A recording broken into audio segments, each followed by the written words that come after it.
They held on in the second game. And before we look ahead to game 4, let's look back to last night. A 7-0 win. Ohtani was on display. He really was on display. When you think about what Shohei's doing, he's not sitting around resting to have these outings. He's, over the last 7 games, he's hit 500. Oh, over the series, he's hit over 666. So all of a sudden, he's out there pitching and he's throwing up zeros. Yeah, he had 8 2/3 of no-hit, 9 2/3 of no-hit innings, and then the offense, 16-hit attack. Ridiculous game for the Dodgers, showing all their abilities. For more on Ohtani, we go down to Kirsten. Thanks, Joe. Well, the good news is after everything he did yesterday, today he gets a very deserved day off, or in his words, he gets a spot in. But he is going to be available late off the bench if need be. So what does that mean when you look at the lineup? With no Shohei Ohtani, that means Will Smith is as the DH, and Mookie Betts, who's of course playing at short, but he is going to be batting leadoff. Dave Roberts said that decision came down to 1. It's something that he's very familiar with.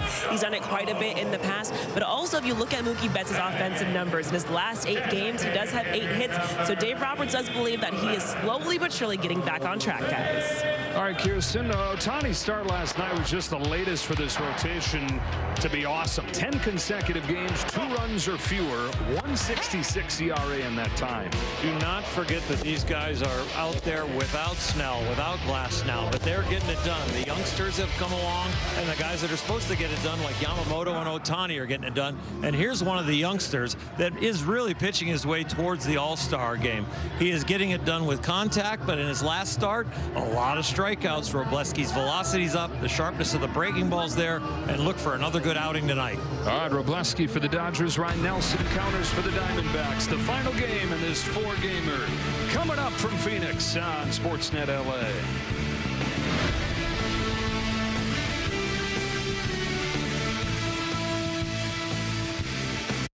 This LA is brought to you by Carl's Jr. The real sourdough star is back at Carl's Jr. Get it for just $5.99 for a limited time. And by your Southern California Lexus dealer, who invites you to test drive a Lexus today. Back inside Chase Field, ready to rock with the final game of this series. And buckle up right away, folks. The Dodgers have blitzed out of the gates in this series, outscoring the Diamondbacks 10-1 over the first 3 innings. And you could take this back even to the previous homestand. The Dodgers outscoring opponents in the first 23-3. The first 3 innings of ball games, the last now 9. 28-6 this season when they score first. That is the best record in baseball. And it'll be Mookie Betts to try and get the fire started today. 6 home runs for Mookie this year. The first one came against the man that'll face tonight, Ryan Nelson. The opening weekend of the season. And Betts to hit leadoff for the 2nd time this year. Another note on home runs of Mookie Betts. The one time that he hit leadoff this season, he went deep. Lineup presented by your SoCal Helpful Honda dealers has Freddie Freeman hitting 2nd. Andy Pages in center field hitting 3rd. Kyle Tucker trying to build off his 3-hit ball game with Will Smith doing the DHing. Max Muncy at 3rd. Ryan Ward's back in the lineup in left field with Smith DHing, rushing catches. And Alex Freeland got buried a little bit because of Ohtani's heroics yesterday, but Freeland 3 hits and a walk and a couple runs batted in. This is the line for Nelson in that game where I was talking about where Mookie Betts took him deep. He only gave up 2 hits in that game, but they were both home runs, the other one coming from Freeland. Yeah, the walks hurt him too because they were both 2-run jobs. So yeah, he's looking to stay away from the home run ball, not only from the Dodgers, the rest of the league has been getting him, and they attack early. The first 2 pitches, they're hitting over 400 against him. So the Dodgers in a place where they like to score early, and I think they're going to be swinging early also. Well, the reason teams attack early is you can be pretty sure, you can be as sure as you can be against anybody that you're going to get a fastball on one of those first 2 pitches. Ryan Nelson loves his, and for good reason. It's a good one. Off we go in game 4 with a fastball strike on Betts. Dodgers 7 runs on 16 hits last night. Mookie was left out of the party though, going 0 for 5. And is 2 for 13 in this series. Hit the ball hard a couple times, but didn't have anything to show for it. And a .289 hitter for his career is at .189 this year.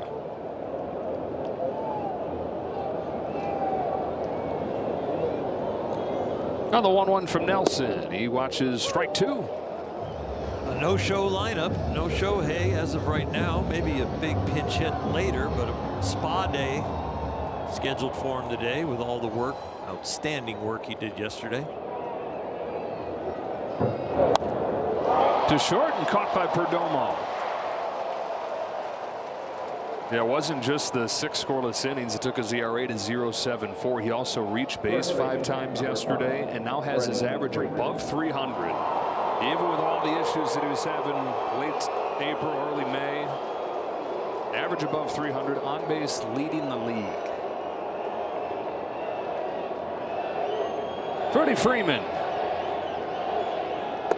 was kept on rolling here in this series. 5 hits, 4 RBIs the last 2 games, improving his ranks in this ballpark. 376 in his career, is #1 all-time at Chase Field. When he goes into the Hall of Fame, I wonder if he'll talk about this field, how it really contributed to his career. I want to thank my family, my teammates at Chase Field. 3,000 hits. He is getting closer and closer.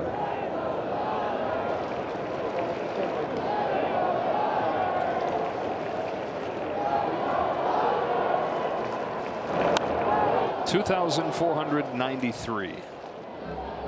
Active leader. And within range, they're getting to 3,000. Plays another few seasons. There's another year left on this contract, and he's spoken of wanting to play 2 more. If he averaged below what he normally does, he would get to 3,000.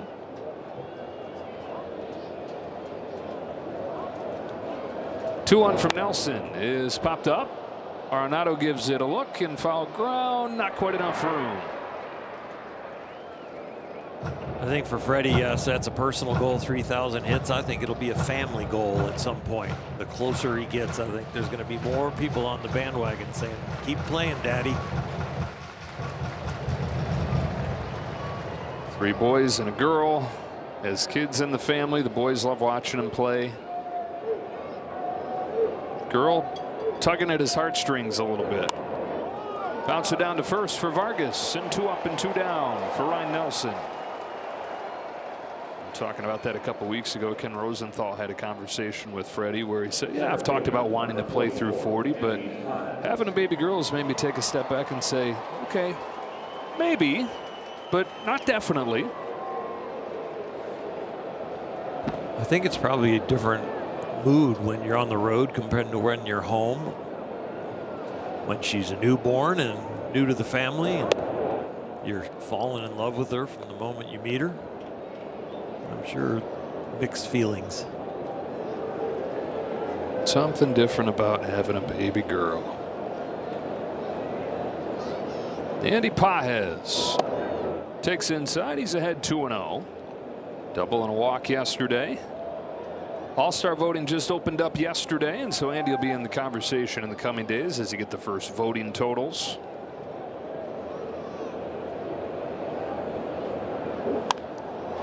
What's going to be tricky is that it's not just Pages against every center fielder, it's Pages against every outfielder for 3 spots.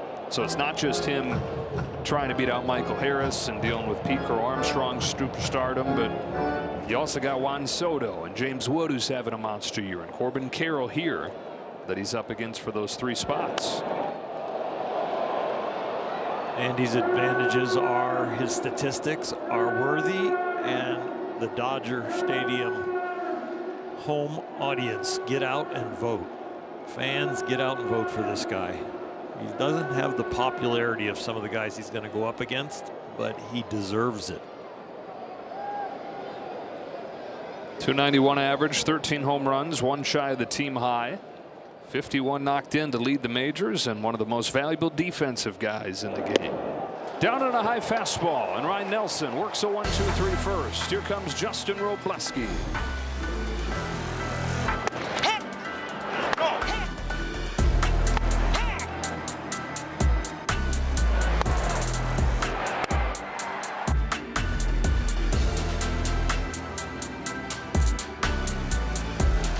Here come the Diamondbacks with Ketel Marte back in there after having yesterday off. Carolyn Moreno, Arenado having a great season at third base. Waldschmidt the rookie, then Vargas, Perdomo, Jose Fernandez, and Tommy Troy.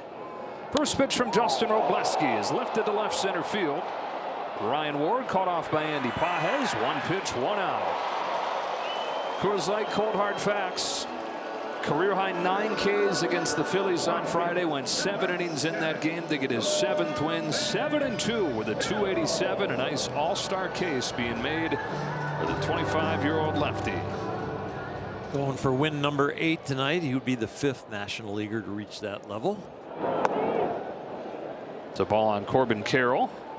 So we've had ongoing conversations about how sustainable is his style, which is balls in play. Efficient, yeah. But the more balls in play, the more is out of your control. You rely a little bit on batted ball luck.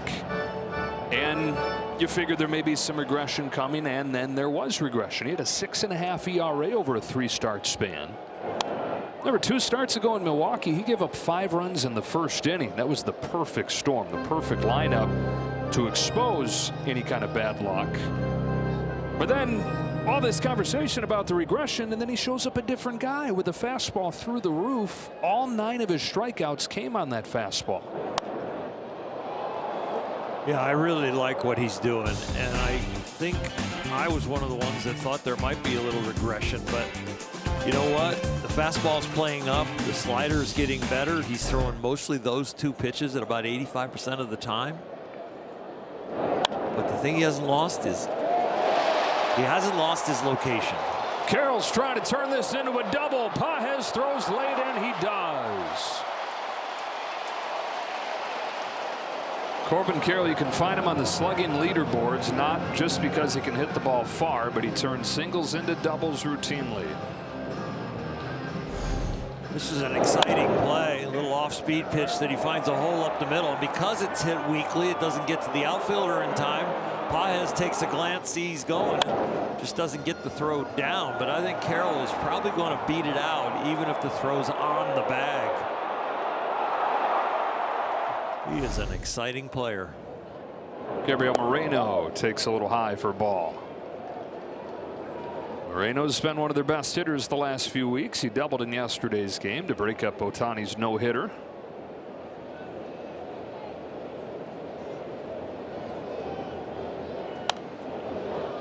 One ball, 1 strike on him. Just snuck it inside the bag. I think we were both starting to think, I don't know. Something special. This was one of the hardest pitches that Ohtani threw, close to 100 miles an hour, but he just squeezed it in that first base line.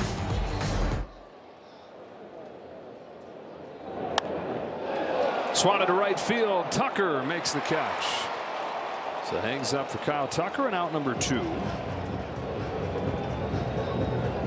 There's a bit of that batted ball luck where you're going for contact, throw the slider for a strike, but your outfielder comes through in the right positioning.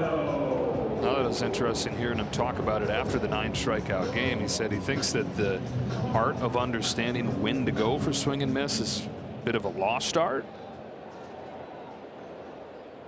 And he's saying when I get to 2 strikes, that's when I want it. I don't care how I get there, and I don't care how I get outs.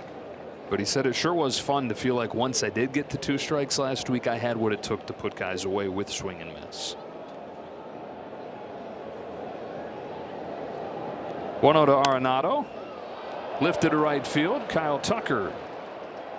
And so he's able to pitch around the Carroll double. Inning in the books in Phoenix and no score.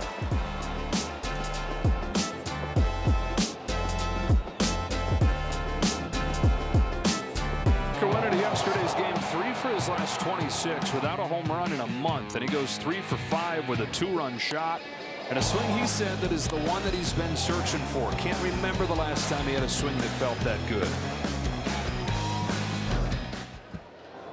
And now tries to build off it as he leads off this inning, swings and misses at a Nelson fastball. It was a multi-purpose swing because he took a fastball and pulled it for a home run. He took an off-speed pitch and went the opposite way with a line drive. And we have seen flashes of it throughout his time with the Dodgers. Last night probably the best night we've seen, but what has eluded him has been the ability to string together games like that. Yet to have back-to-back multi-hit games. 1 ball and 1 strike. Fouls it off, and it's 1-2. Important game for the momentum for him. If he can find a hit or two here tonight, feel good at the plate, then you go into the Angels series at home where he has really not performed very well in front of the home crowd, but he's going to go up against a pitching staff that's a little weaker, so he might be able to keep some momentum going.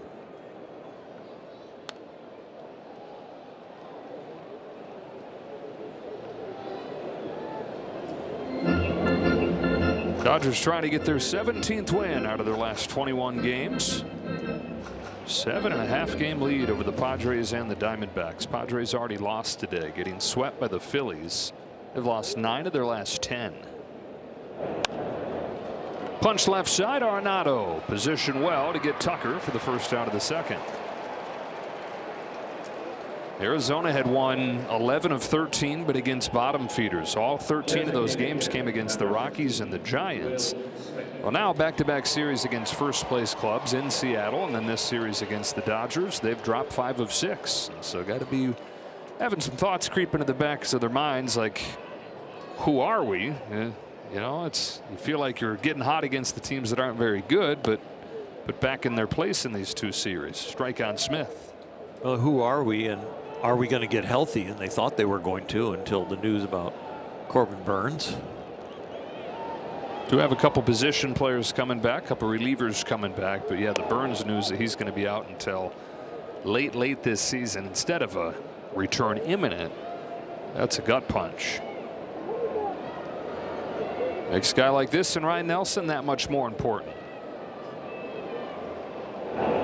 Got his chance last year when Burns went down, because even as recently as the beginning of last season, Nelson was in the bullpen. He's gotten better and better each year, now in his 4th season, but 5+ ERA as a rookie, 4+ in his 2nd year, and took advantage of the injury issues last year to really, for the first time, establish himself.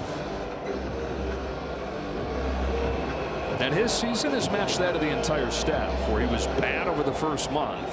Whole team has turned it around in the strength of the starting pitching since. And he's right there with a 2.95 since the start of May.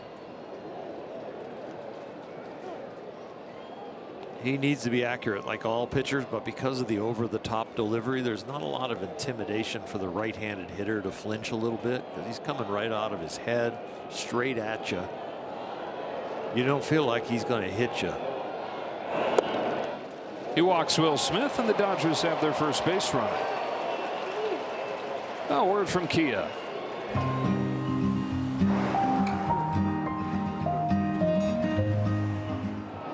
Well, what you lose in intimidation factor, you gain in characteristics on that fastball from coming over the top like that. And hitters talk about how it's one of those that is just so hard to get on top of.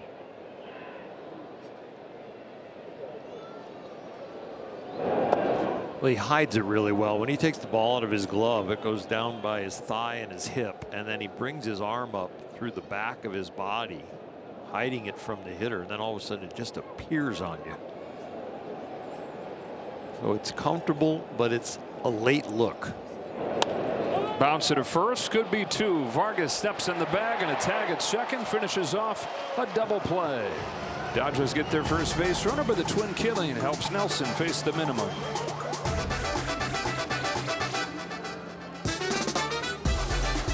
Pick your favorite players all-stars. Scan the QR code to cash your 2026 Konami eBaseball MLB All-Star Ballot. You can do that daily. Visit MLB.com/vote. Justin Robleski to Ryan Waldschmidt, strike 1. Give up a double in the first inning, pitched around that, needed just 11 pitches.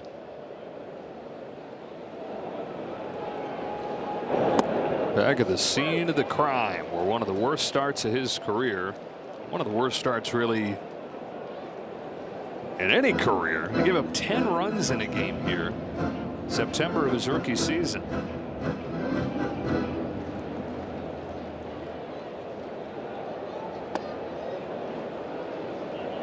Different guy than that was.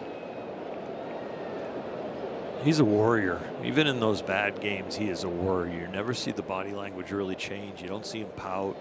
He's had one of those ones this year where he's had to eat innings for the club. Strikes out Waldschmidt, his first K of the day after the 9 last weekend.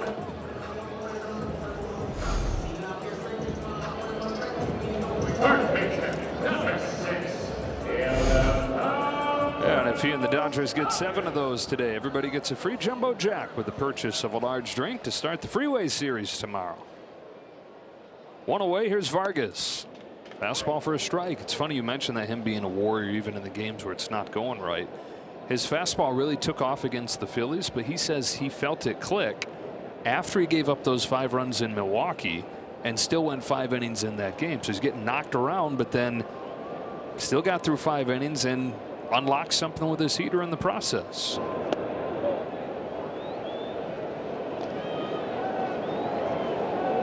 Yeah, his trust factor is off the charts as far as when he's going to take the ball for you, because good or bad, he's going to eat the innings for you.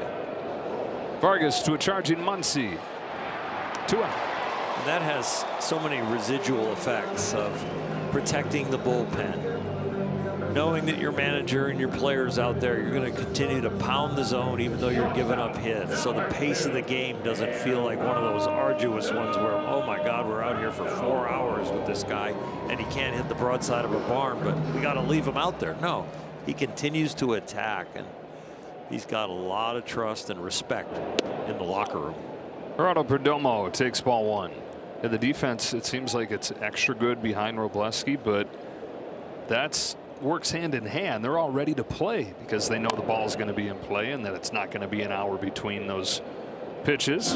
Yeah, the pitch clock is one thing, but he only needs about half of it. He gets right in there.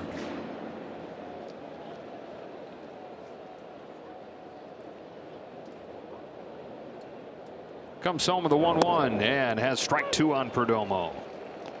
Okay, so here's a count where you could think about going for swing and miss.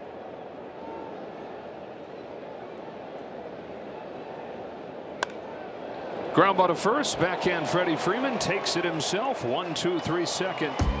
And a couple scoreless innings on just 22 pitches for Robo.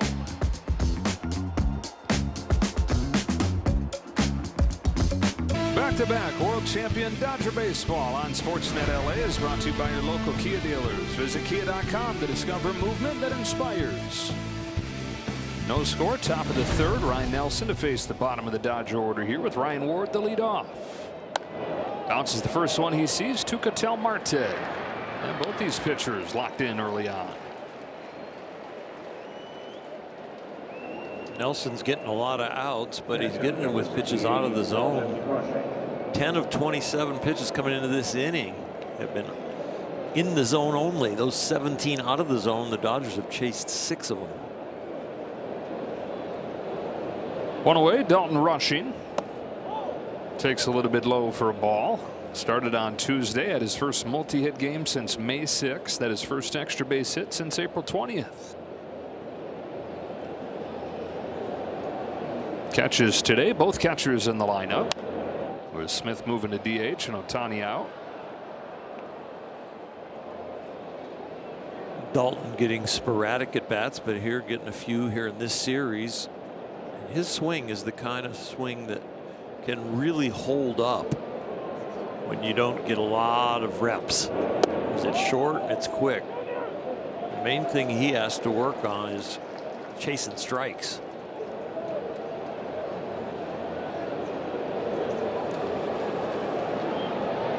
Hurt himself a little bit on that check swing.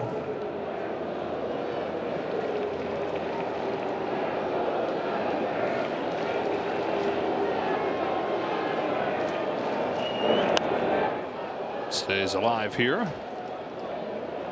You can see that he just chased the high pitch, and the pitch before that he chased the in pitch. But as far as the swing is concerned, that would hold up in a pinch hit role, sporadic at bat role, and everyday role. You can see that he's upset with himself for these last couple chases. Another 1-2 coming from Nelson. Yeah, you got it backwards on this one.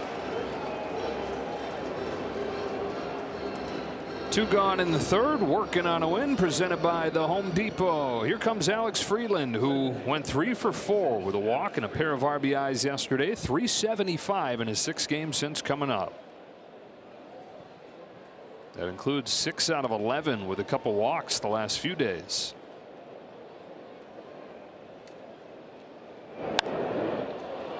Next guy's the first one to left for Troy. And that's the inning.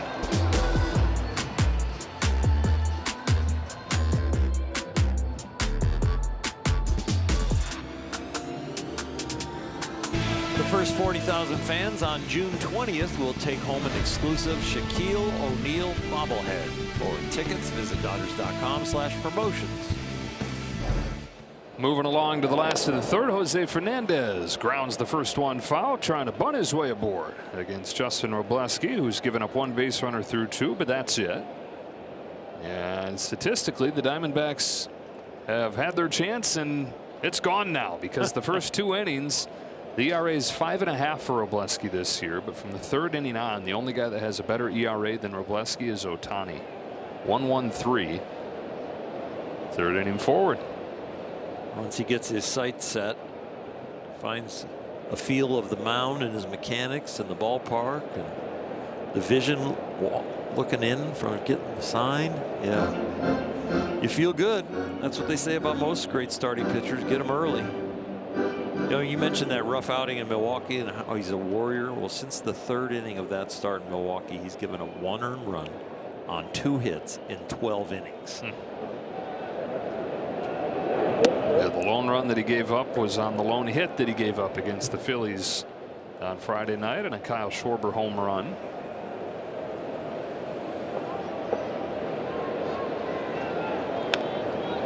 Ahead 1-2. Between Milwaukee, Arizona, and Philadelphia, they are 2 for 38 off of him. Figures to be another good test here, though. This is a good bat to ball team.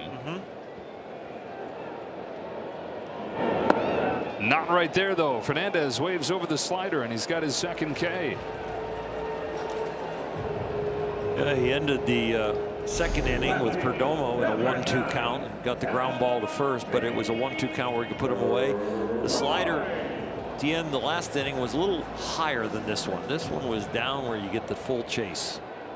So all 9 Ks on the fastball against the Phillies. Both strikeouts so far tonight on that slider. He pours in a strike on Tommy Troy.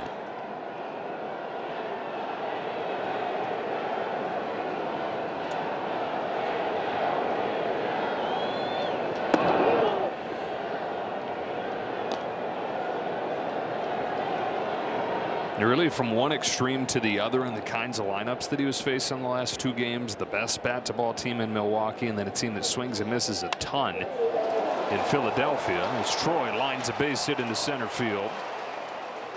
But chance, I think, to learn a little bit about, okay, which version of him are we going to get moving forward here? Not that you're going to make any kind of final answers, but it's going to be an interesting watch. Robleski against his lineup tonight. Back to the top in Marte. Attacked the first pitch of the ball game. Hit a high fly ball that was caught in left center.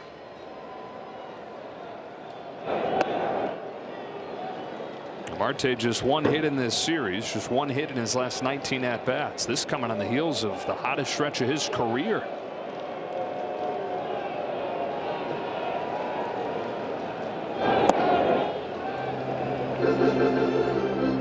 Turning into a very streaky season for him. He was sitting about 200 early on in May. Then he goes on this 11-game hitting streak where he's north of 500, only to suddenly find himself back into a slump here. On 2-0, fouls it off, and it's 2-1.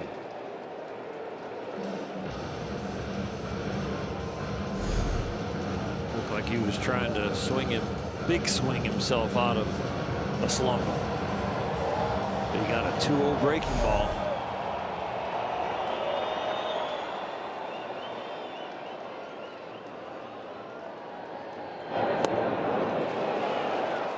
So get more swing and miss on that slider tonight. Yeah, the slider is the pitch. We come into this game with both starting pitchers highlighting the fastballs and what they've been doing, but Nelson's gotten 7 of the first 9 outs on his fastball.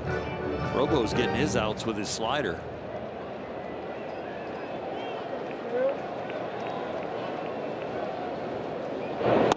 Then a fastball has him blinking through it for strike 3.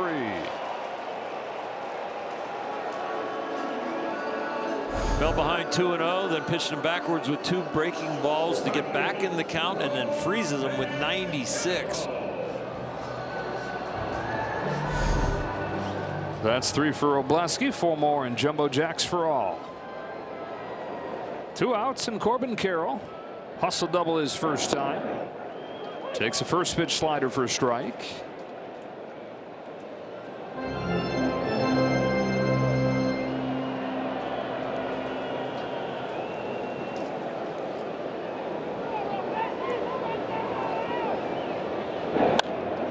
Sharply hit and through. Troy heads for third, and throw goes into second, and the Diamondbacks are at the corners with 2 out. Carroll 2 for 2. Just hangs in there on a fastball, an aggressive swing. You hit it that hard, like we talk about with Shohei, you create your own holes.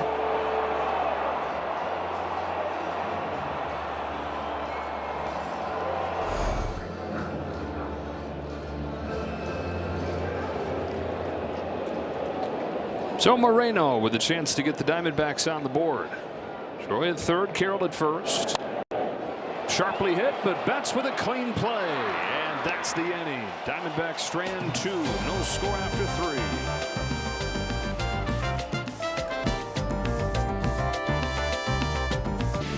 3. Back-to-back world champion Dodger baseball on Sportsnet LA is brought to you by Jack in the Box. Get fired up with the Hot Ones Munchie Meal. Dodgers still looking for their first hit against Ryan Nelson, who has faced the minimum once through the lineup. That's Freeman and Pages coming up. Yeah, the overall numbers deceiving for Ryan Nelson. This is not a fun guy to face when you ask the hitters. Had a couple of them describe him to me as it's like facing a reliever, just having to face him 3 or 4 times. That's line to short to open the game. Slider for a strike. And it's an interesting conversation about philosophy. We talk about that fastball that he throws 60% of the time, more than anybody. It's elite. Now it's been a little bit less elite, and the thought is, okay, you need something else that you're going to throw more, but the drop off in quality from that pitch to everything else is pretty great. So what do? Do you keep going with a pitch, quote unquote, too much, or do you go to other pitches that aren't nearly as good just for the sake of doing it? Betts hits a high liner to center field for Waldschmidt. They all relate to each other. I mean, it's really about the location that probably is why the other pitches aren't very good. The command of them, and maybe they don't get enough reps where you are throwing the fastball so much that when you go to the other pitches, you just don't have a feel for them. His best swing and miss pitch is slider this year.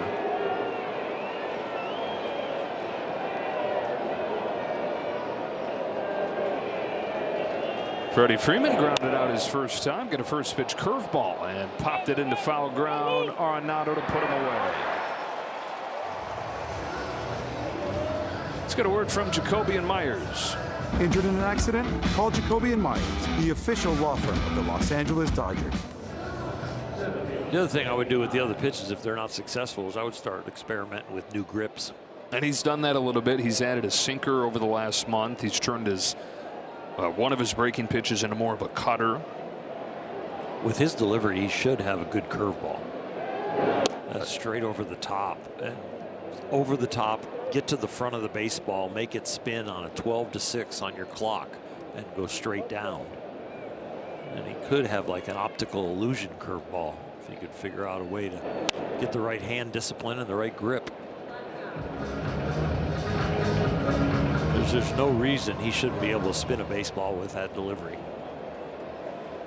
You know, the lower you get with your delivery as far as your arm angle, the more hand discipline and hand strength you have to throw the breaking stuff. You can get the tailing action to the arm side, but to get the ball to go right to left as a right-hander from a lower arm angle, that takes some discipline.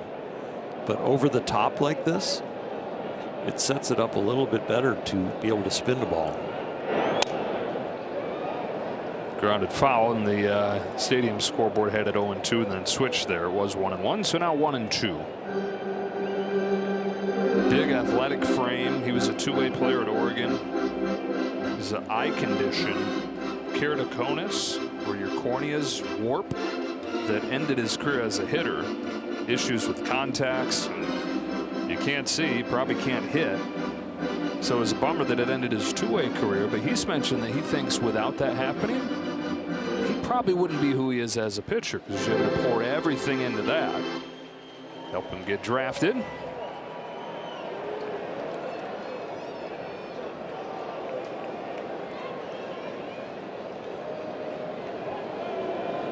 Comes home with a 1-2 to Pages and misses high. He was the first pitcher, non-Ohtani division, to get a hit since the DH was implemented. They were out of hitters in a game at Wrigley last year and had an RBI single. Pages to Arenado, flings it across and finishes off a 1-2-3-4.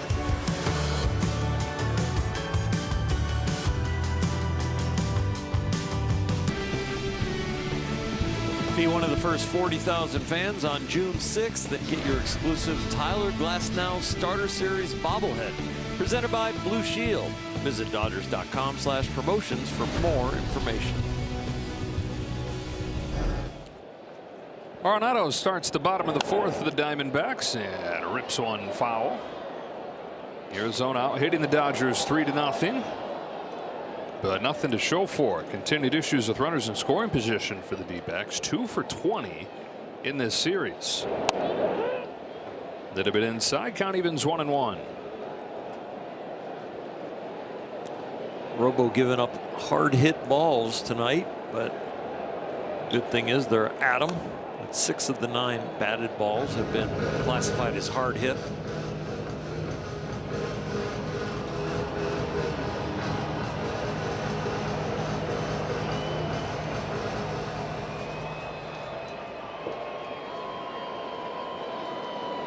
Here's his 1-2, and it's tapped back to him. Used a changeup right there. Seldom used pitch to get Arenado.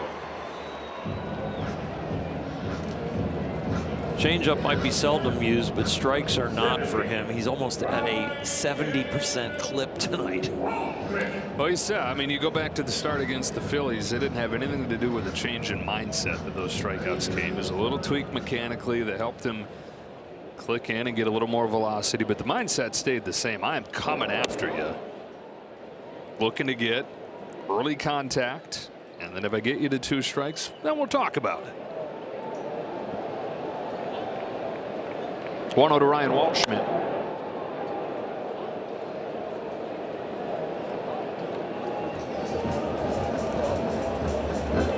And you think about what's the mindset of a guy who says I'm coming right at you compared to some other guy that's kind of picking.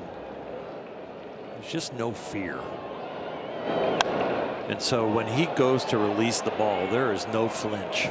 He is accelerating through release, and he is headed right towards the strike zone with his body and with his arm and with his head, and it's all coming at you in a tunnel.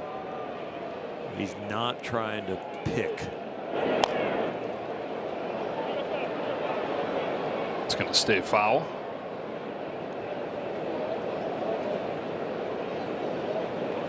A lot of other guys are trying to make a pitch, low and away fastball with movement, up and in fastball, straight, maybe with a little cutting action, slider that's really sharp and late and low and away to a lefty. He's like, I'm going to throw you a strike with my best stuff. That whole make a pitch theory, he'll do that once it gets you to 2 strikes. Here he comes to the 1-2, and it's in the dirt. Another changeup. This is only the 3rd start out of his 10 this year where he's gotten a single out on his changeup. He's trying to do it back-to-back hitters right there.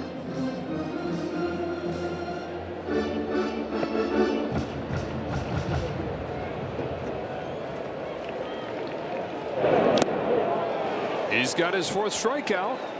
3 of them coming on the slider. It's just an attack slider. If he gives up a hit on it, you say, well, it got too much of the plate. He gets a strikeout on it, he's coming right at you and suffocating you with strikes.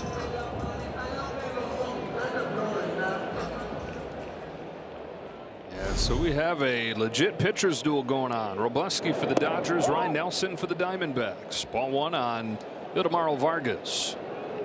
Dodgers still looking for their first hit against Nelson, who's faced the minimum over the first 4. Diamondbacks not doing a whole lot more against Robleski. When you're a contact pitcher, you're usually a strikeout, maybe three-quarters of a strikeout per inning. He, in his last 10 2/3 innings, has 13 strikeouts, over a strikeout an inning.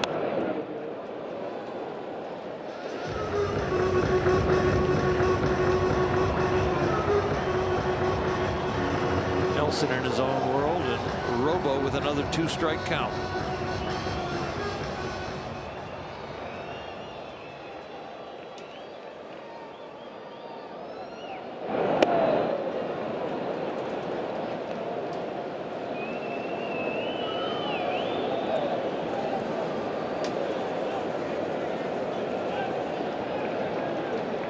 Two and two. Here it comes. Vargas bounces one left side. Cut off by Muncy.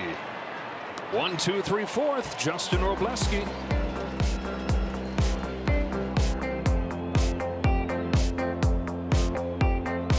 First 40,000 fans on June 16th and take home your Dodger soccer jersey presented by Bank of America. Visit Dodgers.com/promotions for more information. Dodgers trying to start something against Ryan Nelson. Kyle Tucker to lead off the 5th. And he's got the first base hit of the game. So one day after his 3-hit performance, he's the first one to get a knock against Nelson, and it leads off the 5th. On time for a first pitch breaking ball. That's another example of how good the swing feels. And he hits it right back up the middle.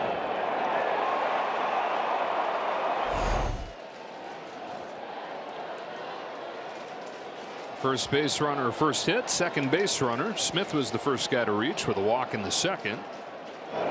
Promptly erased on a double play. This is the first time in 9 games that the Dodgers hadn't scored over the first 3 innings. We're talking about that right off of the top, how good they've been in this series early. So extra credit to Nelson for holding them down.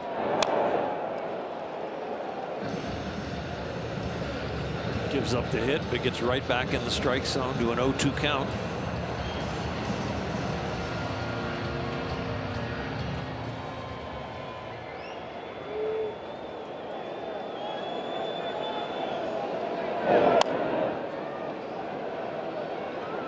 Keep it away from Arenado.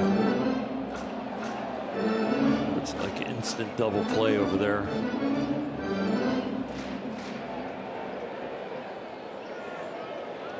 If you're pitching, you want him to hit it to him. What pitch will get it to hit the 3rd? It'd be a pretty good feeling to have that guy over there.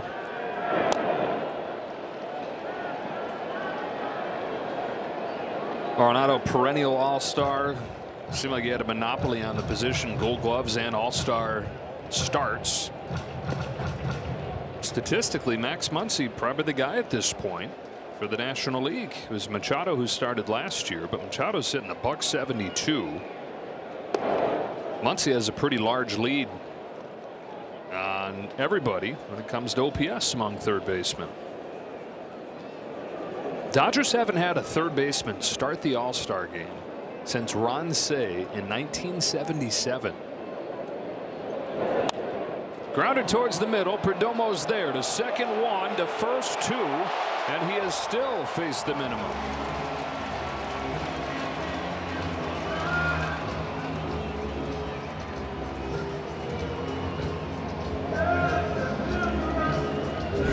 Very routine, but a 5-hopper to the shortstop, moving towards second base.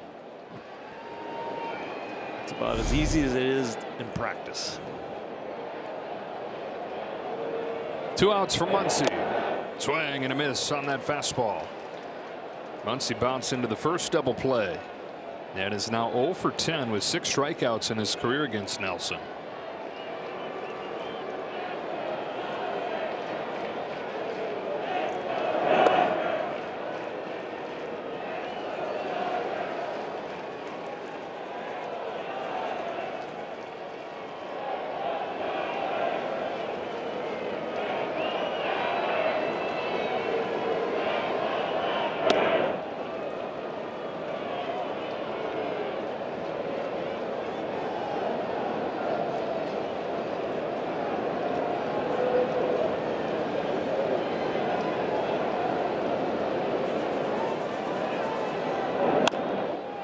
Chop it to first and fair.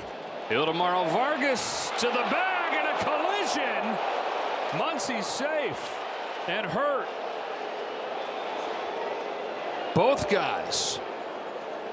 Oh man, it was like 2 trucks head-to-head collision.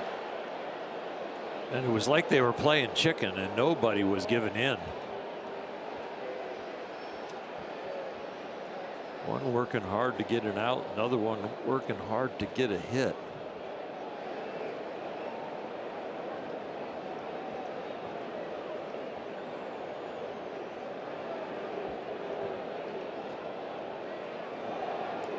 Looks like his nose is even a little bit bloodied.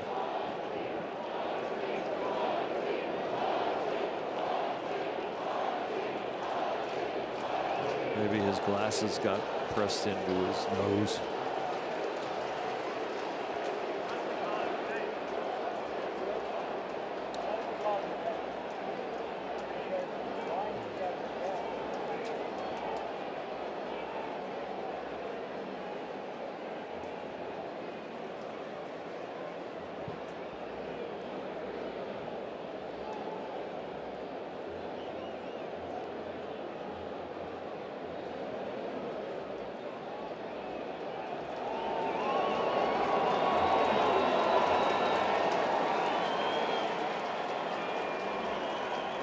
Man, vicious. It was. Rarely see this kind of contact in a baseball game.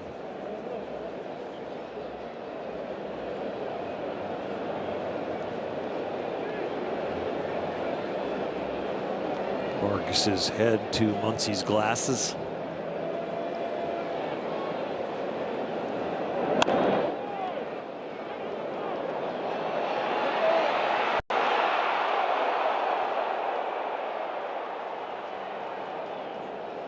Little hesitation right there.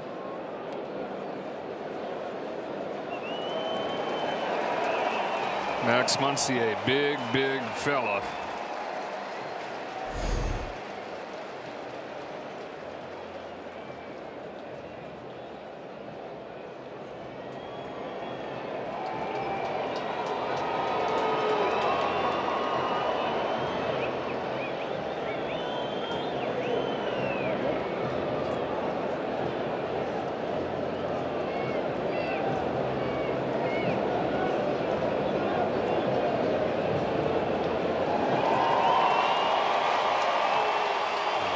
He walks his way off of the field. Let's see about Vargas.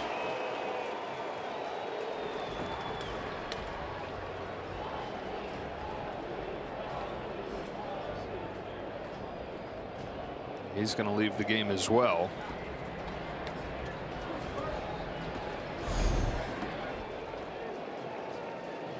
He is definitely safe. And after the collision, you hope they're both safe.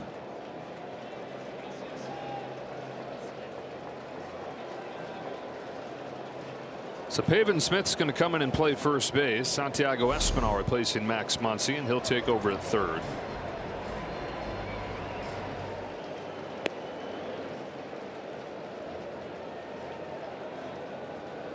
Scary play, and you hope that there are no serious injuries coming out of this. But both Vargas and Muncy leaving the game here.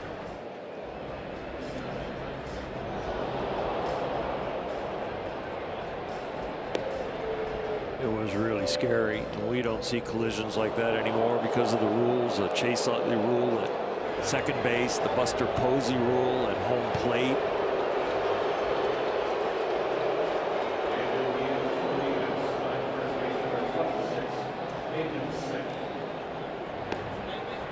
Both guys were not going to give in on the play.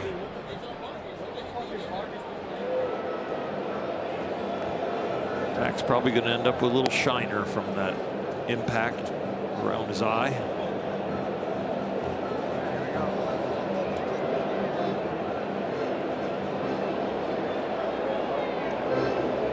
All right, so back at it here. The inning is kept alive for Ryan Ward. Grounded out in the first pitch that he saw back in the third inning. Dodgers have gotten their first 2 hits here in the 5th.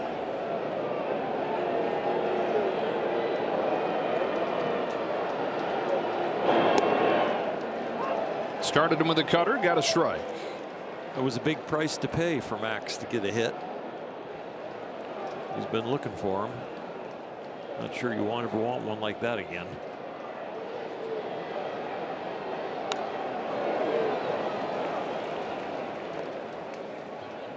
Yeah, I wonder if you'd give him the option. Okay, you can not have a hit and not have to feel what you're feeling now. I would say he would do it in the playoffs or World Series. Mm-hmm. That's about the only time you'd trade it.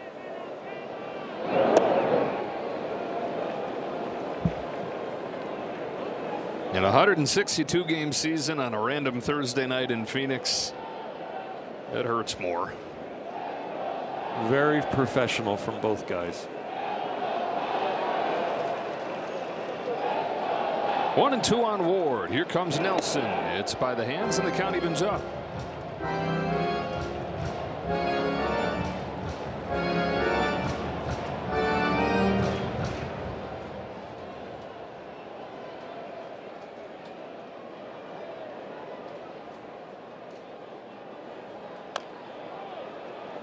Along first, but foul.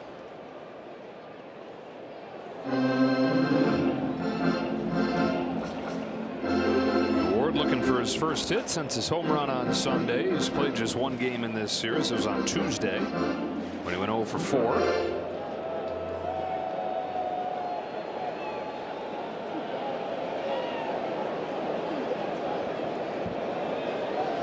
Espinal at first, 2 out, and a 2-2. Digs it out, sends it to right center. Carroll won't get there, and it makes its way to the wall. Espinal, fresh legs coming in to score the first run of the game. Ryan Ward makes it 1-0 Dodgers.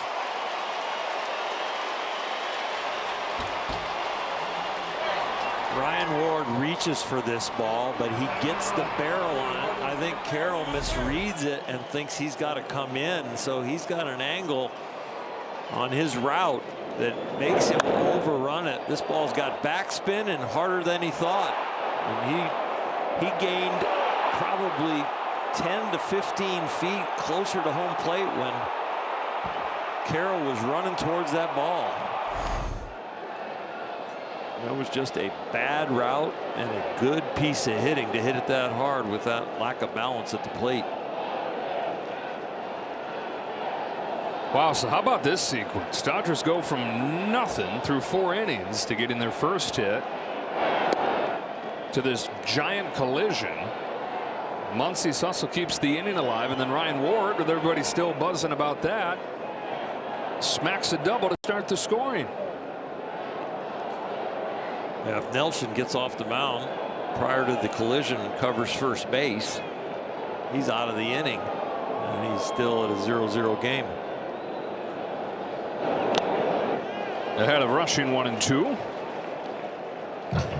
So even with 4 innings without a hit, Dodgers strike first, as they've done now in every game in this series. And again, when they do so this year, the best record in baseball, 28-6. Ward at second, 2 out. 1-2 to rushing.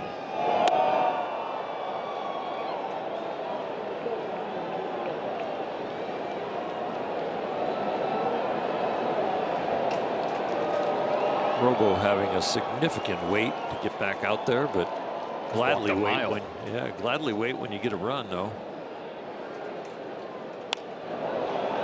Jam shot into center field. Walt Schmidt was deep, still coming. It's going to drop. Oh, just horrible outfield defense from the Diamondbacks here in the 5th, and it's 2-0.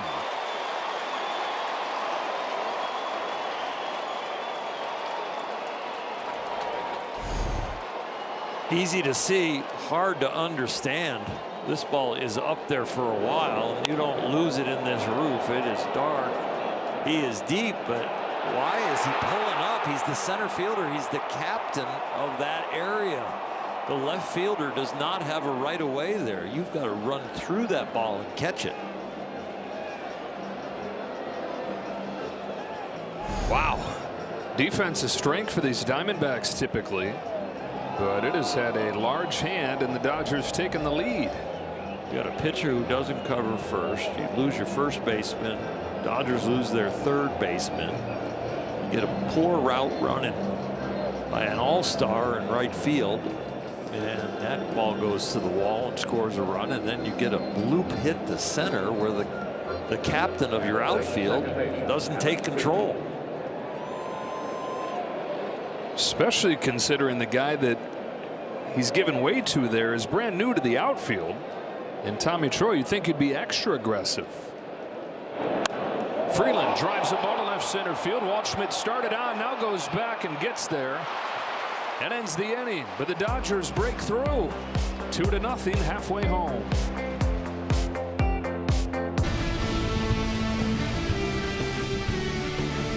Back-to-back world champion Dodger baseball on Sportsnet LA is brought to you by your Toyota dealers. We make it easy. On this date in 1964, Sandy Koufax threw a no-hitter against the Phillies. Relative to him, he was struggling going into that outing, and he was leafing through a magazine, sporting magazine, yeah, and saw a picture from his no-hitter the year before against the Giants from an angle that he hadn't seen, and he said that it helped him detect something he was doing wrong in his delivery and implemented the change that night in the no-hitter and took off from there. Dodgers have the lead 2-0 as Geraldo Perdomo starts the 5th and takes a strike. 1-1 against Robleski, who has struck out 4. He's given up 3 hits and not walked anybody.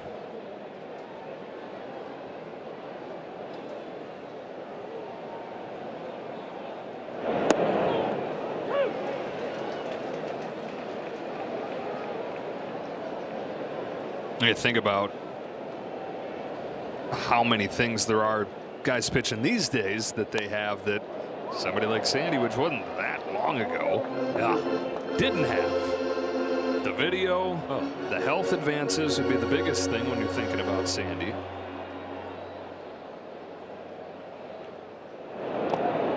You have arm problems, you're pretty much done. Back then, yep. They used to call it a frozen shoulder. Your shoulder was gone. The training room was just a guy with aspirin and rubbing alcohol. Some Ben Gay.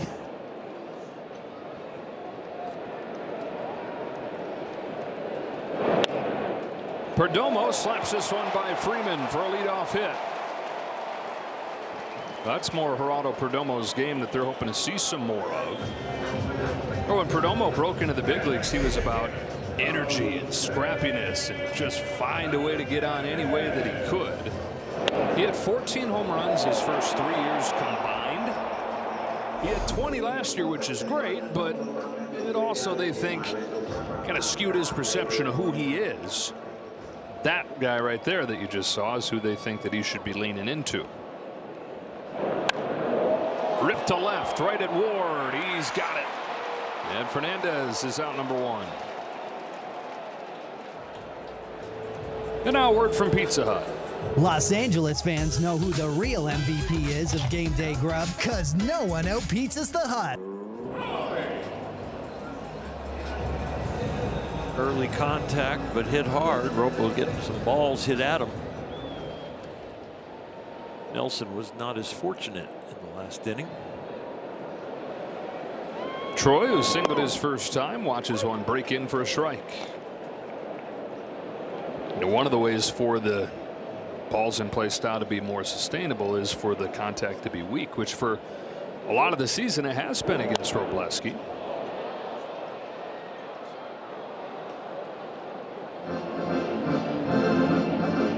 Weak contact gives your fielders more range. More range means more balls caught, more outs.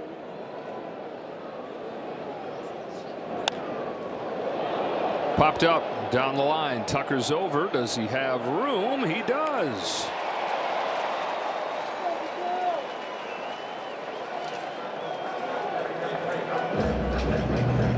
Two gone in the fifth on 63 pitches for Robleski.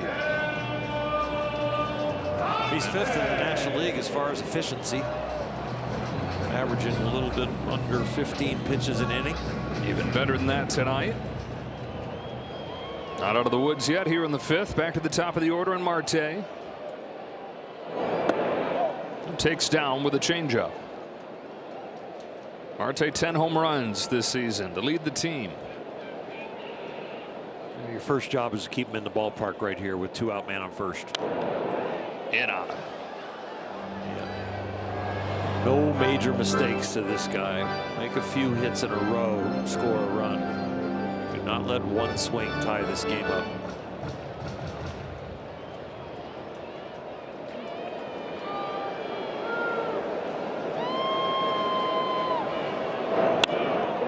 Up the middle to Freeland, and that's that for the D-backs in the fifth.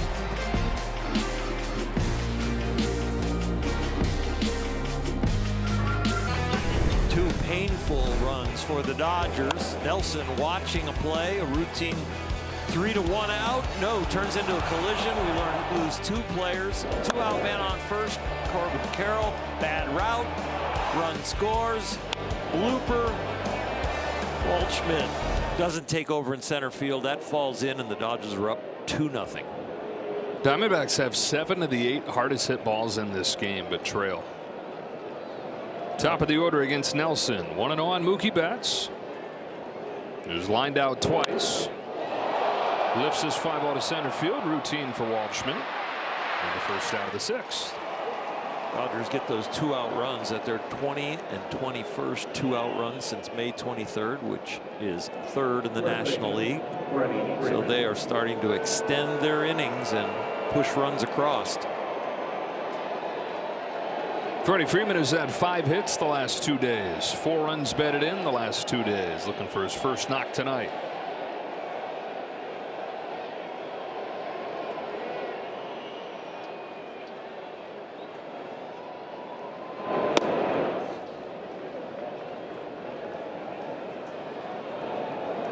Four RBIs the last 2 games. 14 his last 14.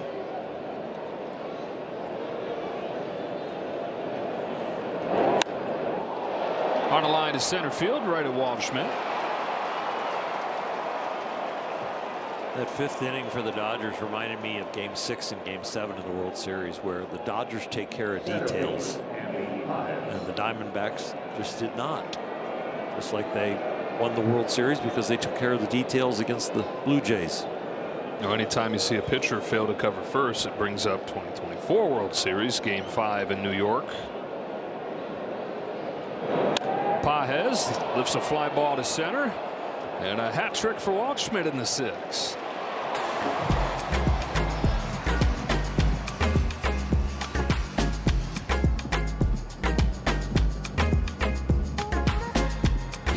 Back-to-back world champion Dodger baseball on Sportsnet LA is brought to you by Chili's. Chili's Big Crispy 3 for me, the best $10.99 you can eat.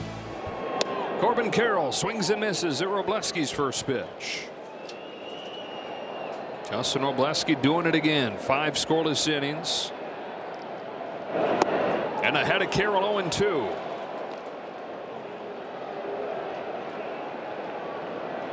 Rob will probably have 3 starts after this one when they start picking the all-star team for pitchers. Oh, that was close. I didn't mean to squeal over the point you were making. No, it's okay. I bet you would squeal if he makes the All-Star team. Might turn out to deserve it. In the air to right field for Tucker. Now the first out of the 6. He's just so in control.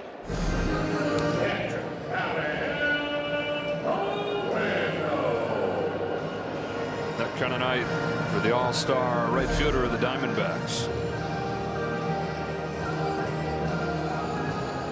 Robo's in control because he is doing the baseball basics. Efficient on the mound, strike 1, pitching more in pitchers counts than hitters counts, commanding 2 pitches.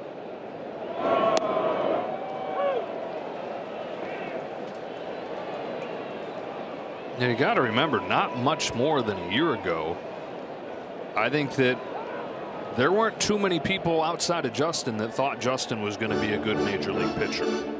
We had seen a lot at that point, and not much of it had been good.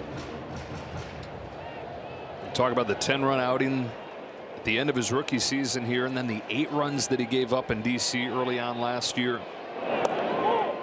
He maintained faith. He was down in AAA making meaningful changes that have all led to this, but that was in the dark to the rest of us. And reemerged a different guy. Even at the start of this season, it was okay. Is Robleski going to have a chance in the rotation? Started in the bullpen this year. And when he moved into the rotation, it looked like it was probably a stopgap until they get totally healthy, until the schedule allows for him to move back to the pen. There was a little contest between he and Sasaki and Sheehan to see somebody gets healthy who's coming out of the rotation. It didn't necessarily mean you're going back to AAA. You might have been going to the bullpen. Well, in the same way we see him fight in outings where he doesn't have it, it's as if he was fighting then saying, I ain't coming out. I ain't going back. Liner to right, Tucker, 2 out.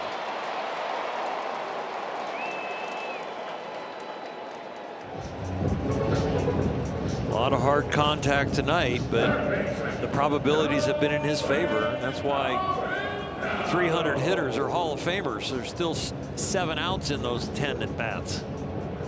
He's finding those 7 outs tonight. Arenado, bases empty, 2 out. First one popped out of his hand for a ball. So Justin had a .570 ERA as a rookie. And then his first game of the follow-up campaign is when he gave up 8 runs. Spent most of the next 2 months in AAA. And that's when he said, enough messing around, enough trying to be this 5-pitch guy where I mix and I get fancy with my usage. I know what makes me good. If I'm going to go down, I'm going to go down with that. Arenado down the left field line. Ward was positioned over there to cut it off and hold him to a single. Pretty amazing defensive positioning from the Dodgers these last 2 batters.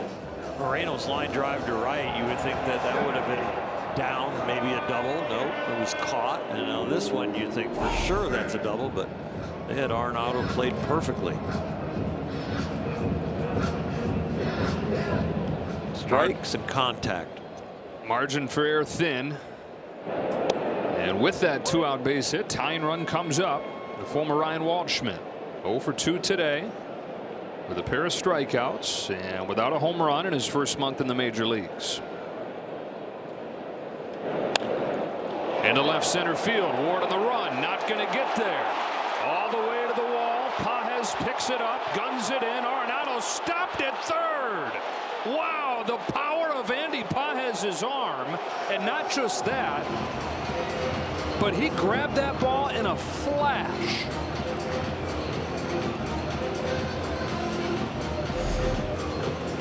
They were going to record an out at the plate. This was a great relay. High breaking ball. Robo gives up a little bit more hard contact. Only the second hits the Diamondbacks have had with a man on. But here is a bullet and another bullet and even cut off. That ball was going to be one hop right on home plate. House held him up correctly. Crispy. Crisp, clean, beautiful baseball.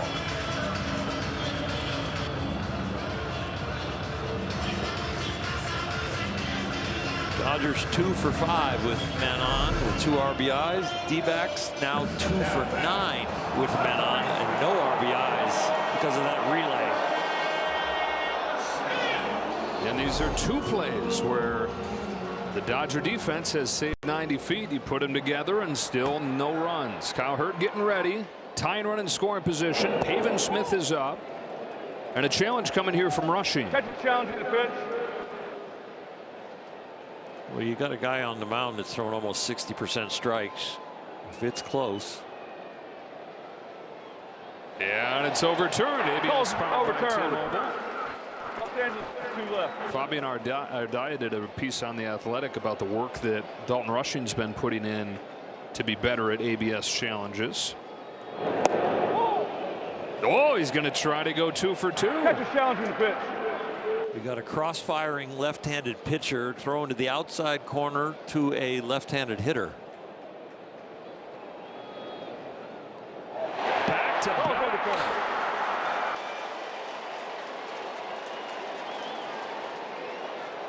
0-2.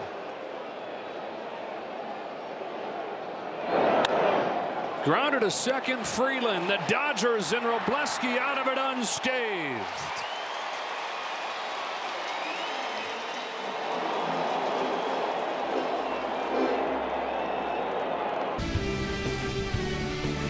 Back-to-back world champion Dodger baseball on Sportsnet LA is brought to you by Morongo Casino Resort and Spa. Less than 90 minutes from wherever you are. Good times. Robleski's out of it unscathed with some help from the defense. Some help from his catcher. Kyle Tucker bends back on ball 1 from Ryan Nelson.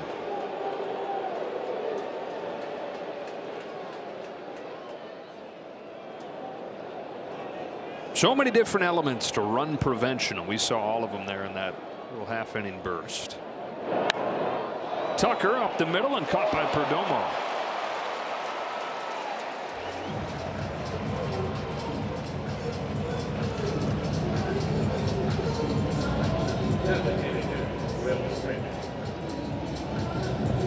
They love the techno remixes here. $1 Million Baby is a fine song without the techno. More is not always better, Earl. Sure isn't. Strike on Will Smith. That's what the changeup said to the fastball.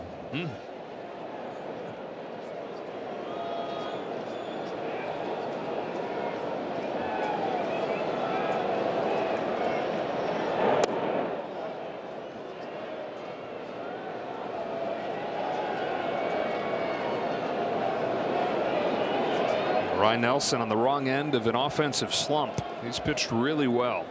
Dodgers didn't have a hit until the 5th inning. Strung them together with the bottom of the order. 3 consecutive hits, 4 out of 5. In a wacky sequence where there was a collision at first base. There was some bad angles in the outfield. He's going to wear it because he stood on the mound and could have been out of the inning. Didn't cover first base. You think that's going through his head as he watches those guys collide? Maybe not right then, but definitely going to be tonight when he puts his head on the pillow. He's going to kick himself. This has been a game of the Dodgers have won the details. Arenado to get Smith. It's not in the books yet, but the advantage is LA because of the details, playing the game cleanly. And you can have the most star-studded roster there is, but you just take a little bit of edge out of the equation. If you're not quite tidy, any major league team can beat you on any night. Yankees and Mets and Padres spend a lot of money, but they haven't played baseball the way the Dodgers have played it. Struck one on Santiago Espinal, replaced Muncy after that aforementioned collision. The Dodgers are actually enhancing baseball, not ruining it, showing people how to play it, showing you where the bar is. We've talked about it with people from other teams when they come in to visit, but the obsession with the fundamentals, specifically to the defense, the amount of work you see them put in the early hours of the day. It's a base hit for Espinal. Has been trend-setting across the sport. For sure.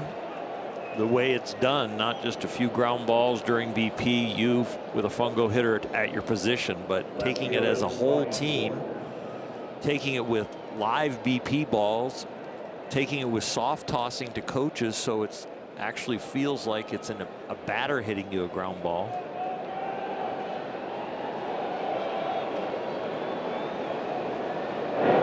Practice doesn't make perfect.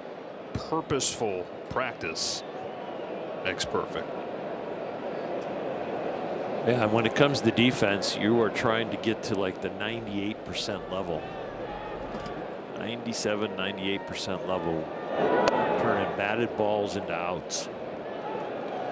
2-0 on Ward, who got the Dodgers on the board with a double his last time.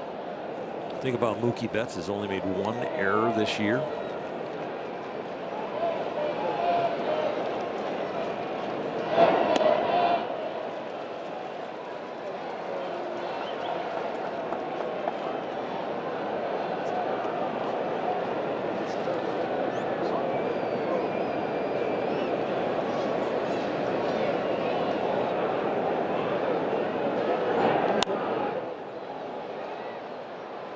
Justin Robleski, those 6 scoreless innings. Kyle Hurt, though, has continued to warm. It looks like he may take over. It's something where the pitch count is under control, but you also, with the eye test, see so many hard hit balls that let's bring in the bullpen that can get the job done. Kyle Hurt, one of the best pieces down there.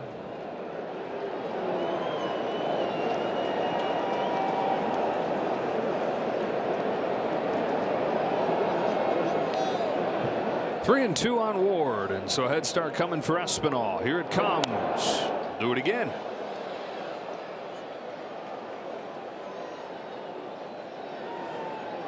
And for Hurt, he's going to be looking at some redemption. His roughest outing of the season came in the second game of this series. Dodgers barely hung on for a 6-5 win. Now looking for their 3rd in this 4-game series and their 17th in their last 21 as Ward takes the walk.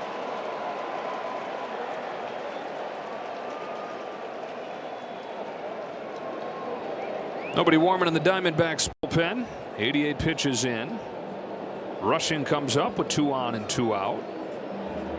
Dunked in a base hit to knock in their 2nd run his last time up.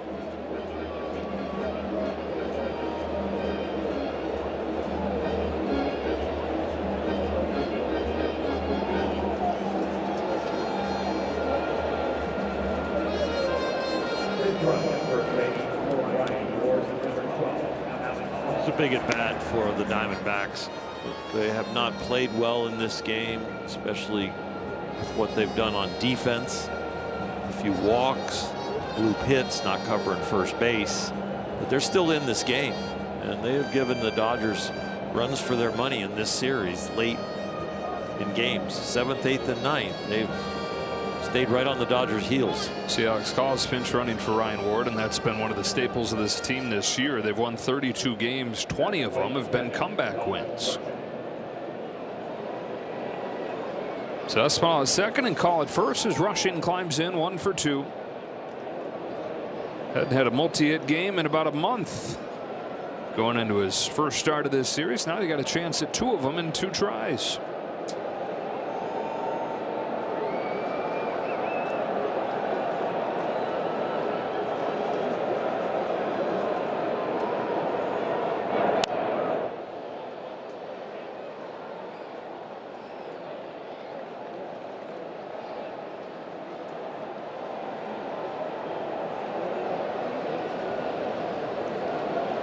And a smile that confirms what we're assuming, that Hurt will take over.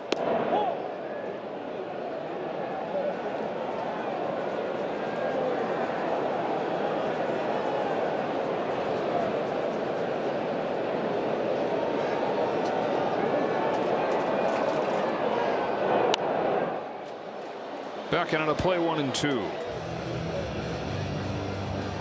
The history of Robo's fastball. Last start, they were 1 for 12 off it with 9 Ks. Tonight, 1 for 12 off it with 1 K. 2 for 24 off that fastball with 10 Ks. But you know what? That's baseball probabilities. You know, tonight it wasn't a swing and miss pitch, but they put it in play and you got outs with it. Back and forth in styles, but the same results. It's the 9th start for a Dodger pitcher this year of 6+ scoreless innings, and Robo's got 4 of them. He comes into this outing tonight with the highest zone percentage in the National League, and he actually made it go up. He was at 54%. Now he's over 57% tonight.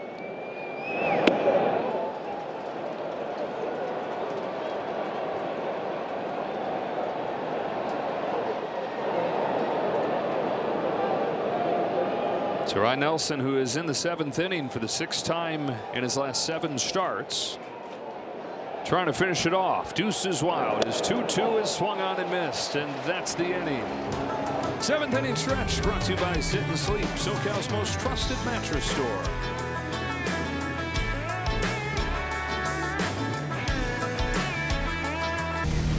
Performance Spotlight sponsored by your Southern California Nissan dealers. Justin Robleski, 6 scoreless innings and an 11th consecutive game for Dodgers starting pitchers giving up 2 or fewer. Wasn't the strikeout tonight, it was the contact, and it might have been a little loud, but it was well done. Call to the bullpen brought to you by Jacoby and Myers. Kyle Hurt trying to get back on the beam. He had given up 2 runs all year and then gave up 3 runs on Tuesday. Command was not close to what it normally is. Walks had not been an issue for him at all, but he walked 3 of the 6 hitters that he faced.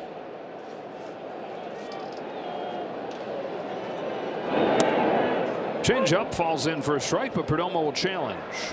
Batter's challenging the pitch.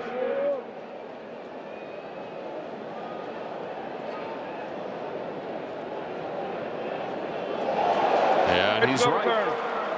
So 2-0 on Perdomo. Arizona 6 hits in this ball game. Stranded 2nd and 3rd last inning. Liner to second, that's speared by Freeland.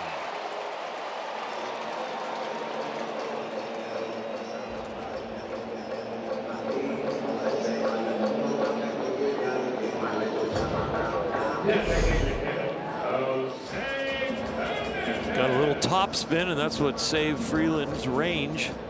The ball is headed down into the glove. 1 away, Fernandez. Slider for a strike.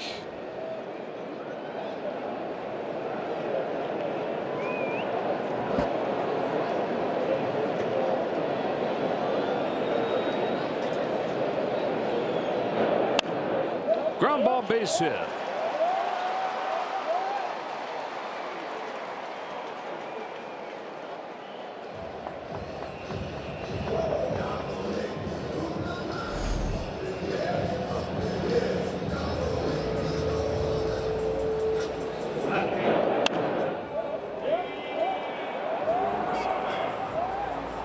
All right, so again, the Diamondbacks get the tying run to the plate. Had a base runner in 5 of the 7 innings in this game. Tommy Troy swings and misses. Good slider from Hurt.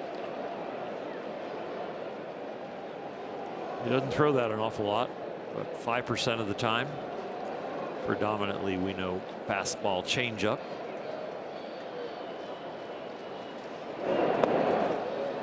He decides to throw it back to back.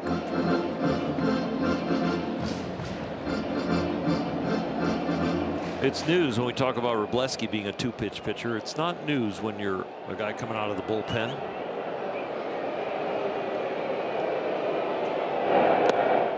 A lot of times the 3rd and 4th and 5th and 6th weapon needed as a starter to be more of a mystery when you're going around the order more than once. But when you're a reliever and you might be in a series once or twice in a 3-game series, you can get away with just 2 pitches, sometimes just 1. Change up, gets a cut and a miss. 2-2.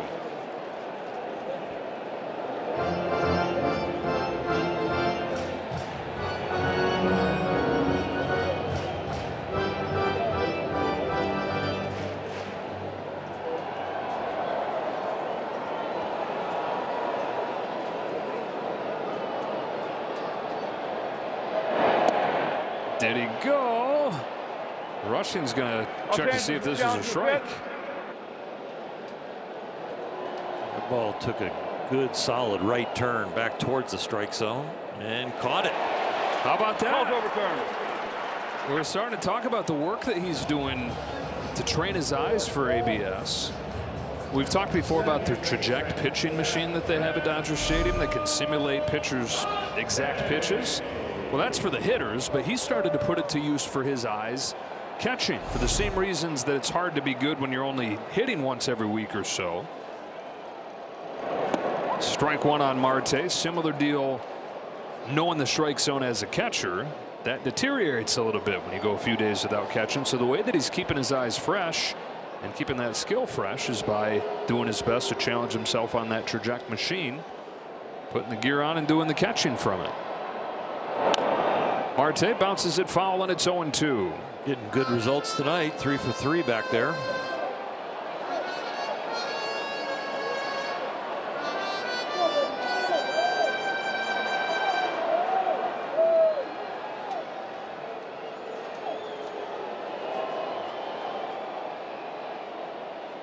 There goes the runner from first. Pitches in the dirt.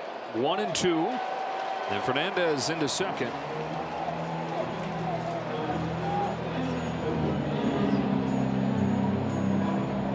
Feels like the Dodgers should be way out in front. It's just a 2-0 game.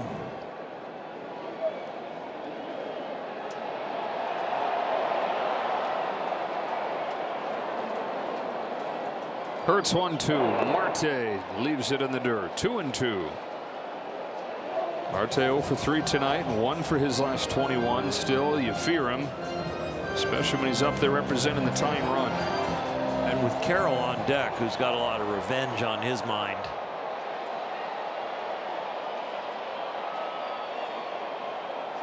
If he gets to the plate in this inning, there's going to be some intensity in the batter's box. Vesia's ready to go for the Dodgers with the lefty Carroll waiting. 2-2. Swing and a miss. He got him with a changeup. Bounce back outing for Kyle Hurt. And after 7, 2-0 LA.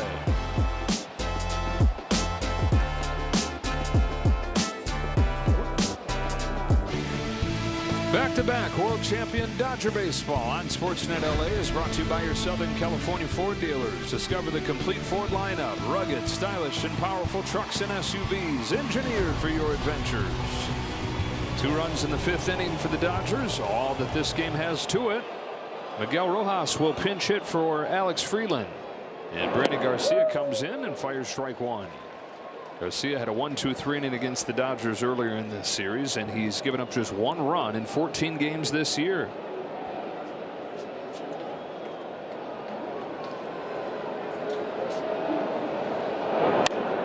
Line drive left center field.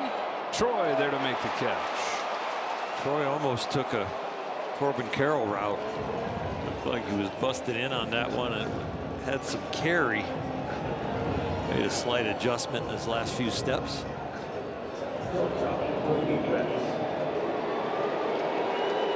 Betts trying to break through. 0 for 3 tonight. And 2 for his 16 in this series.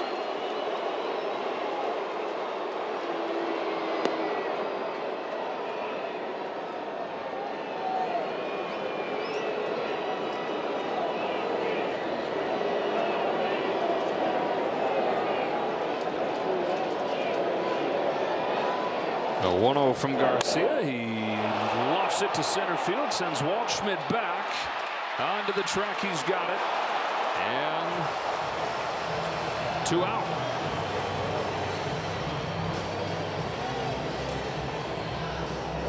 Didn't miss it by much. Klein gets ready for the last of the 8th.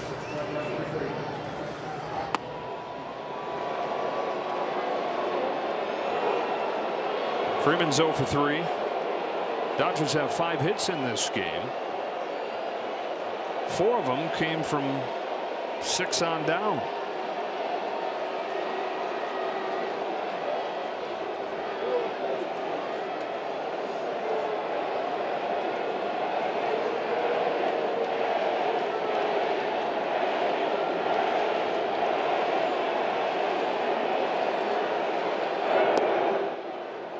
As good as Freddie sees the ball in this ballpark and all the success that he's had, I wouldn't be surprised to see him open up his swing a little bit here with 2 out, nobody on.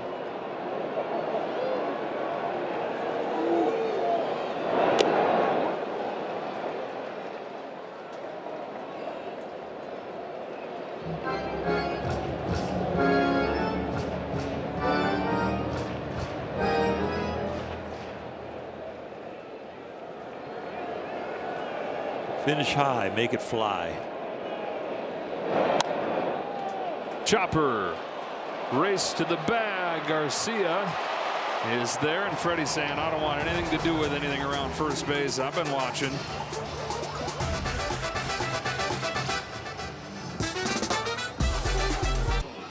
Stay tuned when this one wraps up. The guys that take you through the post-game show. Access Sportsnet Dodgers, presented by Mercury Insurance. 6 scoreless innings from Justin Robleski tonight. Scoreless 7th from Kyle Hurt for the 8th. Will Klein.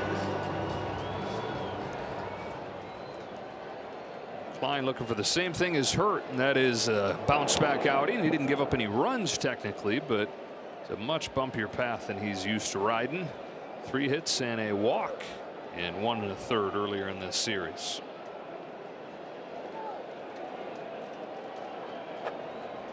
Two, 3, and 4 for the Diamondbacks. Carroll turns on it, sends it in the air, deep right. Tucker back, out of room, goodbye. And goodbye to the shutout as well. It's 2-1.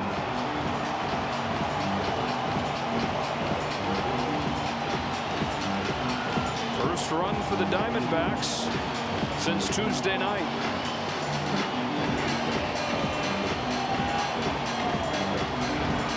That's the first home run that Will Klein has given up in his career. Corbin Carroll, his plus minus now is even. He gave the Dodgers a run. Now he gets back a run for the Diamondbacks. 3rd hit of the ball game for him. Double, single, homer. 2-1 the score, and a ball high on Moreno. The 43rd game in the major leagues for Klein, and the first big fly.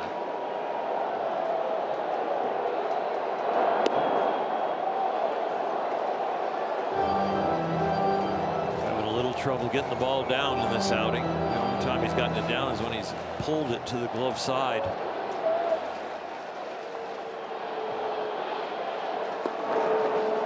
There's a strike, 2-1. Will hadn't given up a hit in 2.5 weeks going into Tuesday when he gave up 3. And then the leadoff shot here to Carroll is 2-1 to Moreno.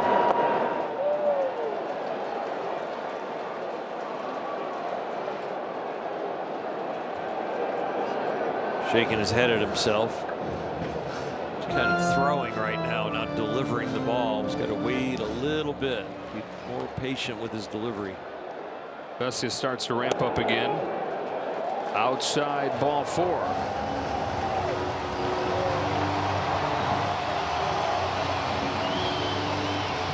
Well, Klein trying to find it. 3-batter minimum. He has to face Arenado.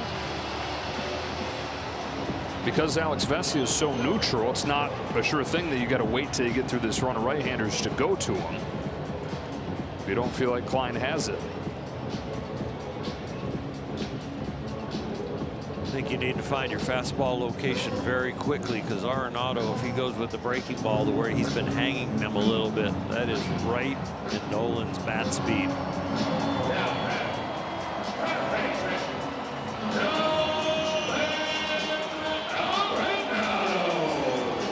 D-backs haven't done much with men on base, and they are 0 for 5 if they get a runner into scoring position.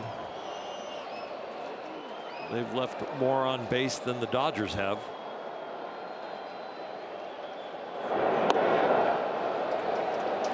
Constant traffic tonight.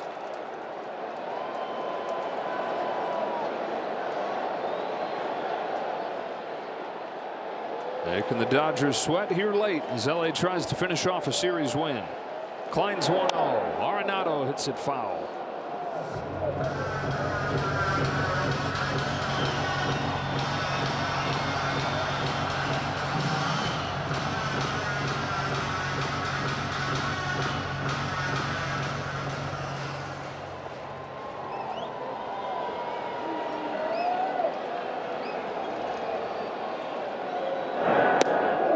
Ball 2.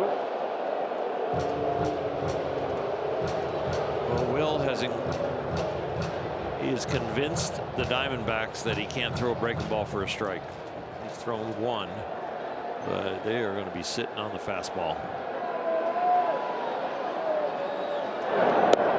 There you go.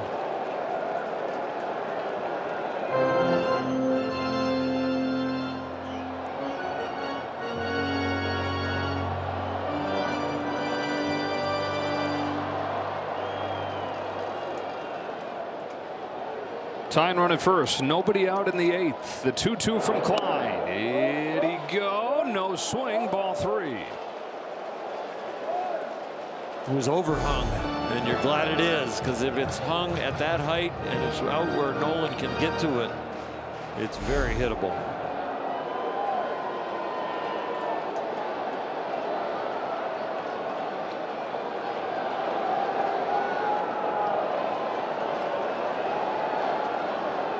The payoff. He takes strike 3.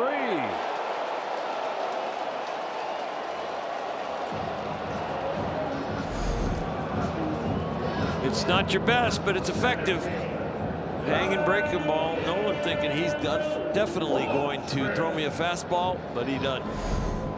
7 strikeout of the game, and so free jumbo jacks tomorrow with the purchase of a large drink at LA area restaurants. 1-on-1 out. And the hitter's Walshman fouls back his first pitch.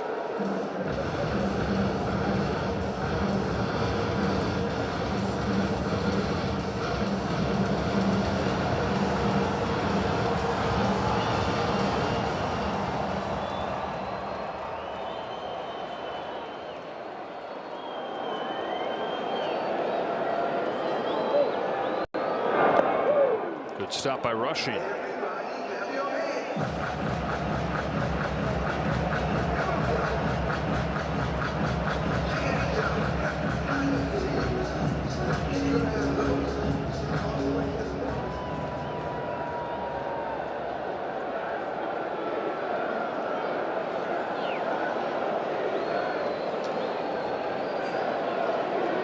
Here's Klein's 1-1. Waldschmidt lines it to left field. Call comes on and knocks it down. Tying run into scoring position. Go ahead run aboard. Waldschmidt with his second hit. Breaking ball, not a bad one, but still a little bit lazy. And it's not really off speed when you're not landing the fastball either. That's a really nice play by Alex Call to give himself a chance, but still keep it in front of him. That's going to do it for Will Klein. And so Alex Vesia coming on for Pavin Smith.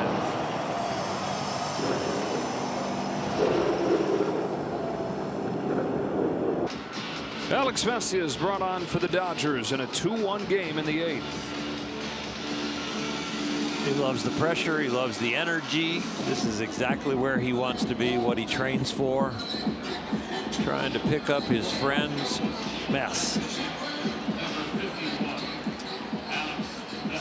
And a pinch hitter sent up there. This is the 3rd guy in this spot in the order. This is where Odemaro Vargas was. Vargas leaves with the injury. Pavin Smith takes over for him, but they're going to pinch hit for Smith with Jorge Barrosa, who has 1 hit the last 25 days. Wow, what does that tell Pavin Smith about what they think about him?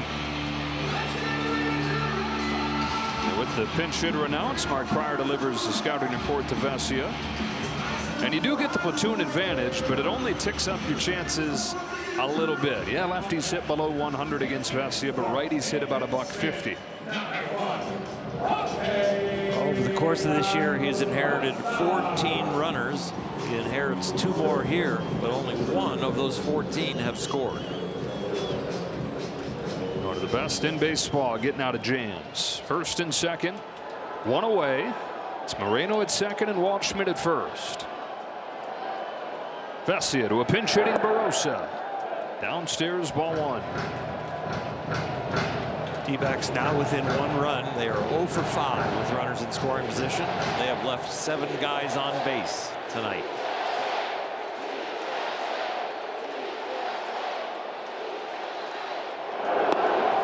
There's a strike.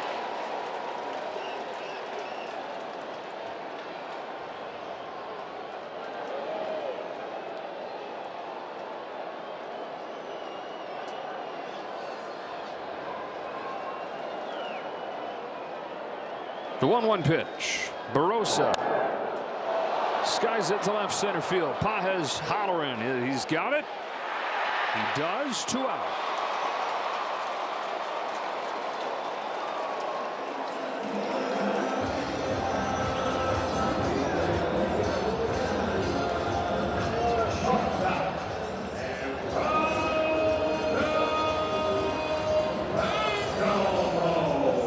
Another reason that you like to have the lefty Vesia on is for Perdomo, who's a switch hitter, but hitting just 193 from this side. Tying run at second. Go ahead run at first. 2 out, 8th inning.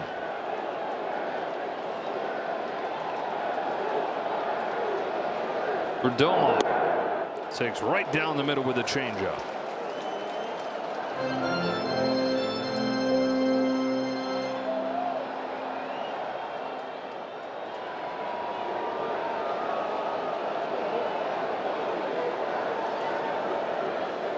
On the 0-1 from Vesia. Lines it up the middle. Base hit center field. Here comes Moreno. Pages had to go a long way to get there. Won't even attempt to throw. It's tied at 2 in the 8th.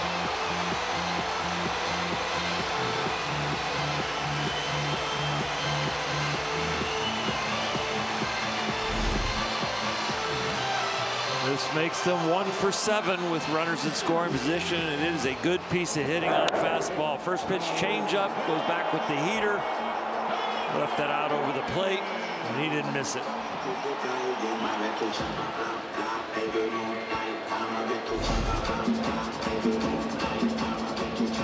And so the Diamondbacks, for the 2nd time in this series, with a late comeback against the Dodger pen.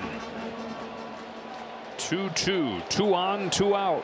Jose Fernandez out of the 8th spot.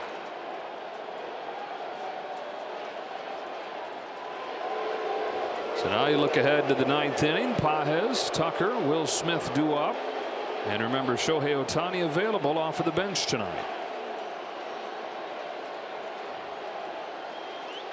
First things first, though. Vesia trying to get out of the 8th.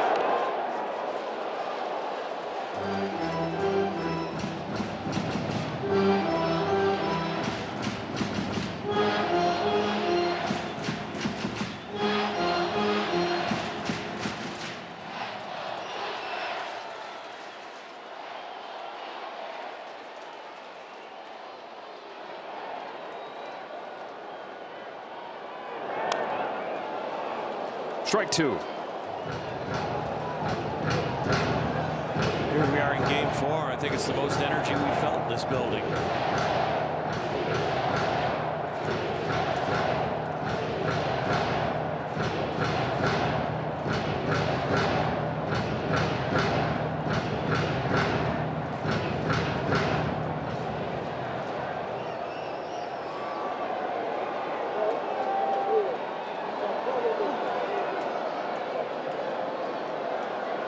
The 0-2.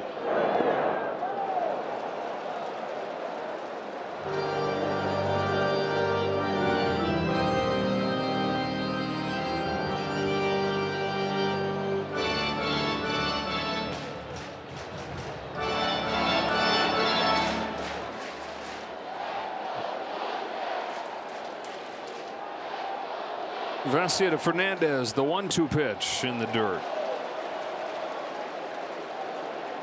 Alex knows the base hit that he gave up the run on was a ball that was too high, and since then he has been working really hard to keep the ball at the knees or below. He's going to have to find the range with a strike.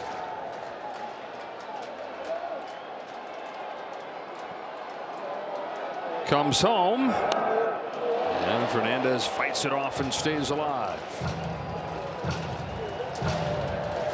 Leadoff home run from Corbin Carroll. Walk and 2 hits after that.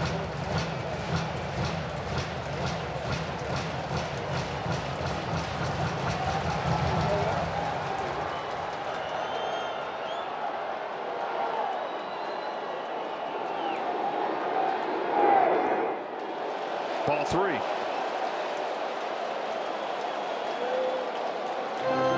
Both of these starters are so good tonight. Ryan Nelson for the Diamondbacks, Justin Robleski for the Dodgers. Neither will factor in.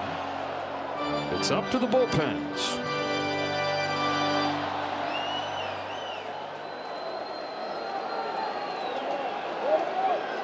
Here's the payoff. Way up there to shuttle left field, Mookie Betts. Steadies, makes the catch, ends the 8th, but the Diamondbacks have tied it. Back to square one to the 9th.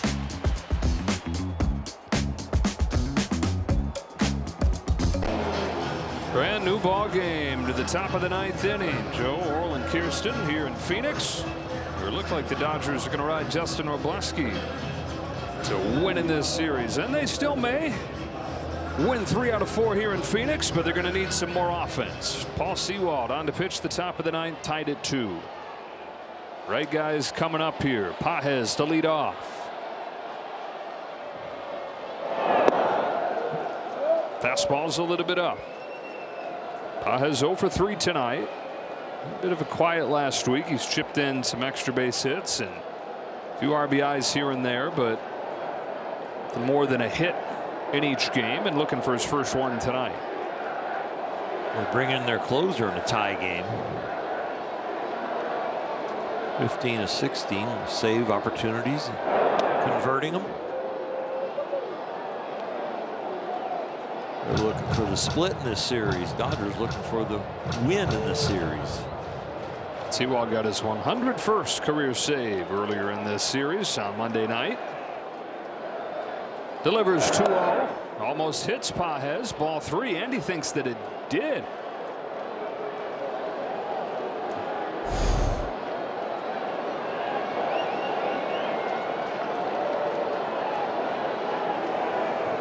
If anything, hit the bat. Yeah, maybe graze the bottom of the bat. They play on 3-0. And there's a strike. Tucker and Will Smith to follow. Will Dave Roberts consider, if it gets far enough into this order, using Ohtani?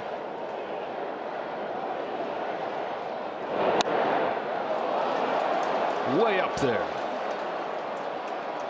And after falling behind 3-0, Sewald gets Pages.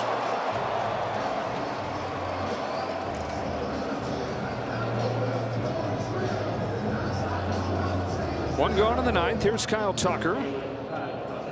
Followed his 3-hit game yesterday with a 1 for 3 performance to this point tonight. We have the next 3 hitters.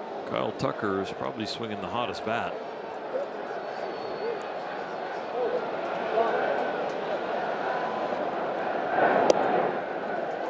Strike 1.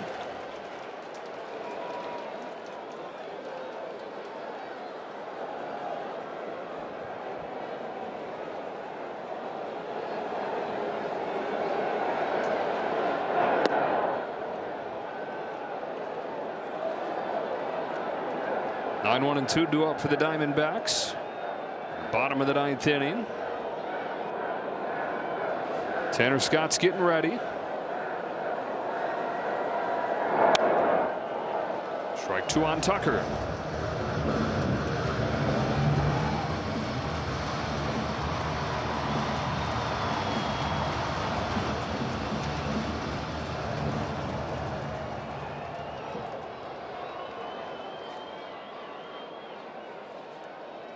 Sewald deals. Tucker takes ball 2. Pitch before was a good, aggressive, powerful swing, and then a very good eye on that one. Appears to be in a very good place.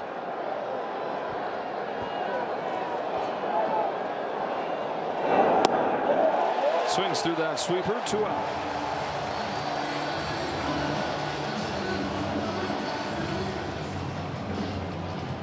Ready to go back to late March. Will Smith against Juan Murillo. Breaking the Diamondbacks' hearts late.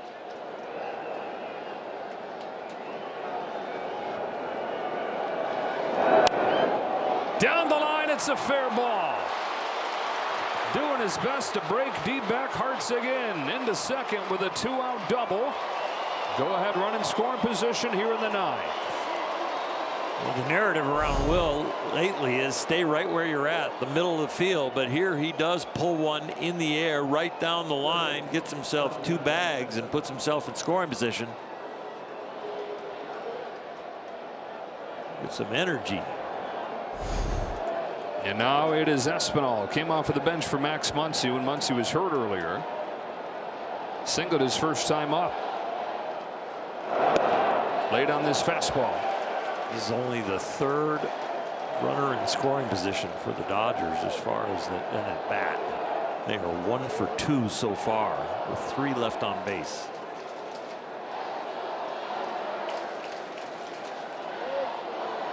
On 0-1, Espinal can't get to it. 91 looking like a lot harder.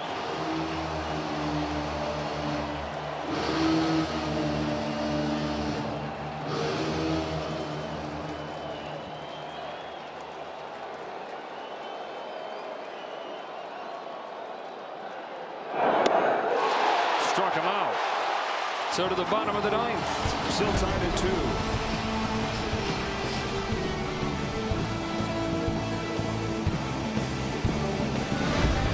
It's Tanner Scott to try and get this game into extra innings.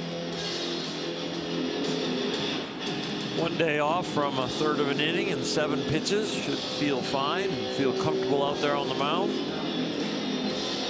Dodgers have not had a walk-off loss this season. And they have done really well in the late innings when leading after 7. When leading after 7, they're 34-2, and they were up 2-0 in this game after the 7th. Tanner Scott, of course, a big part of that in his resurgent year. Tommy Troy, the 9-hitter, leads off. Above 300, or just a touch below 300, his first 2 weeks in the big leagues. But his first home run as a big leaguer earlier in this series. On the 0-1 from Scott, Troy swings and misses, strike 2. Scott gave up those 3 runs to the Phillies last weekend and responded, getting the save on Tuesday.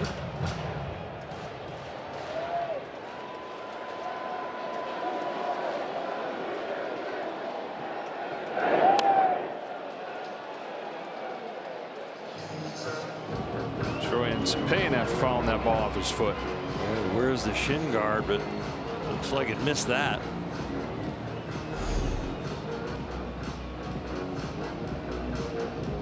Ooh, a little higher up the leg.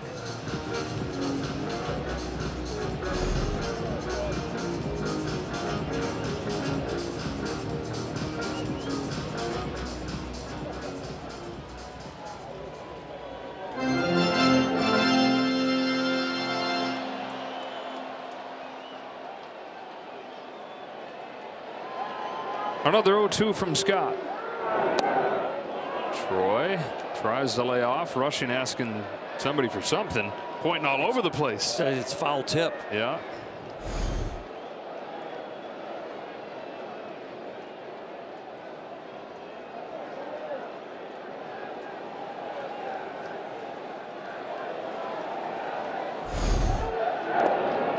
And now 2-2.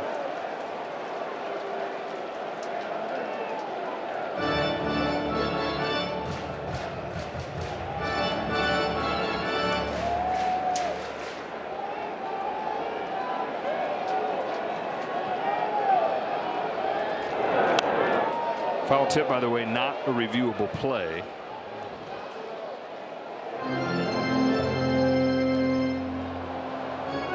So Troy, after falling behind 0-2, has fouled off a few. Waiting on the 7th pitch here from Scott. Marte and Carroll to follow in the inning. Scott tries again. This time finishes the job.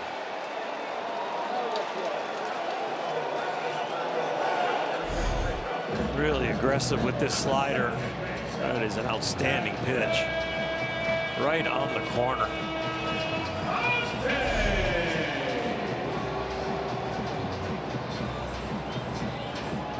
Marte.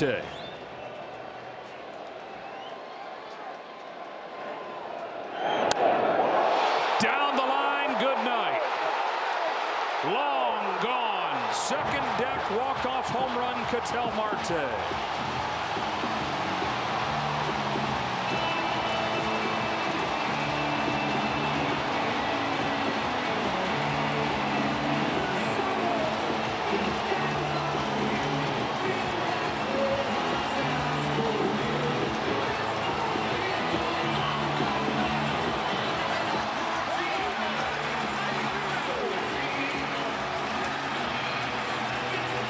Dodgers' first walk-off loss of the year. They get a split here in Arizona. Well, they had the 2 runs in the 5th. Outside of that, the offense goes just 2 for 25 tonight and let the D-backs get back in it. Marte, the walk-off home run. 3-2 the final score. They split these 4 games and head back to Los Angeles. Open up a series with the Angels tomorrow night. For Hershiser, Kirsten Watson, and the rest of our crew, Joe Davis saying so long from Phoenix. Stay tuned for Access Sportsnet Dodgers, and we'll talk to you from LA tomorrow.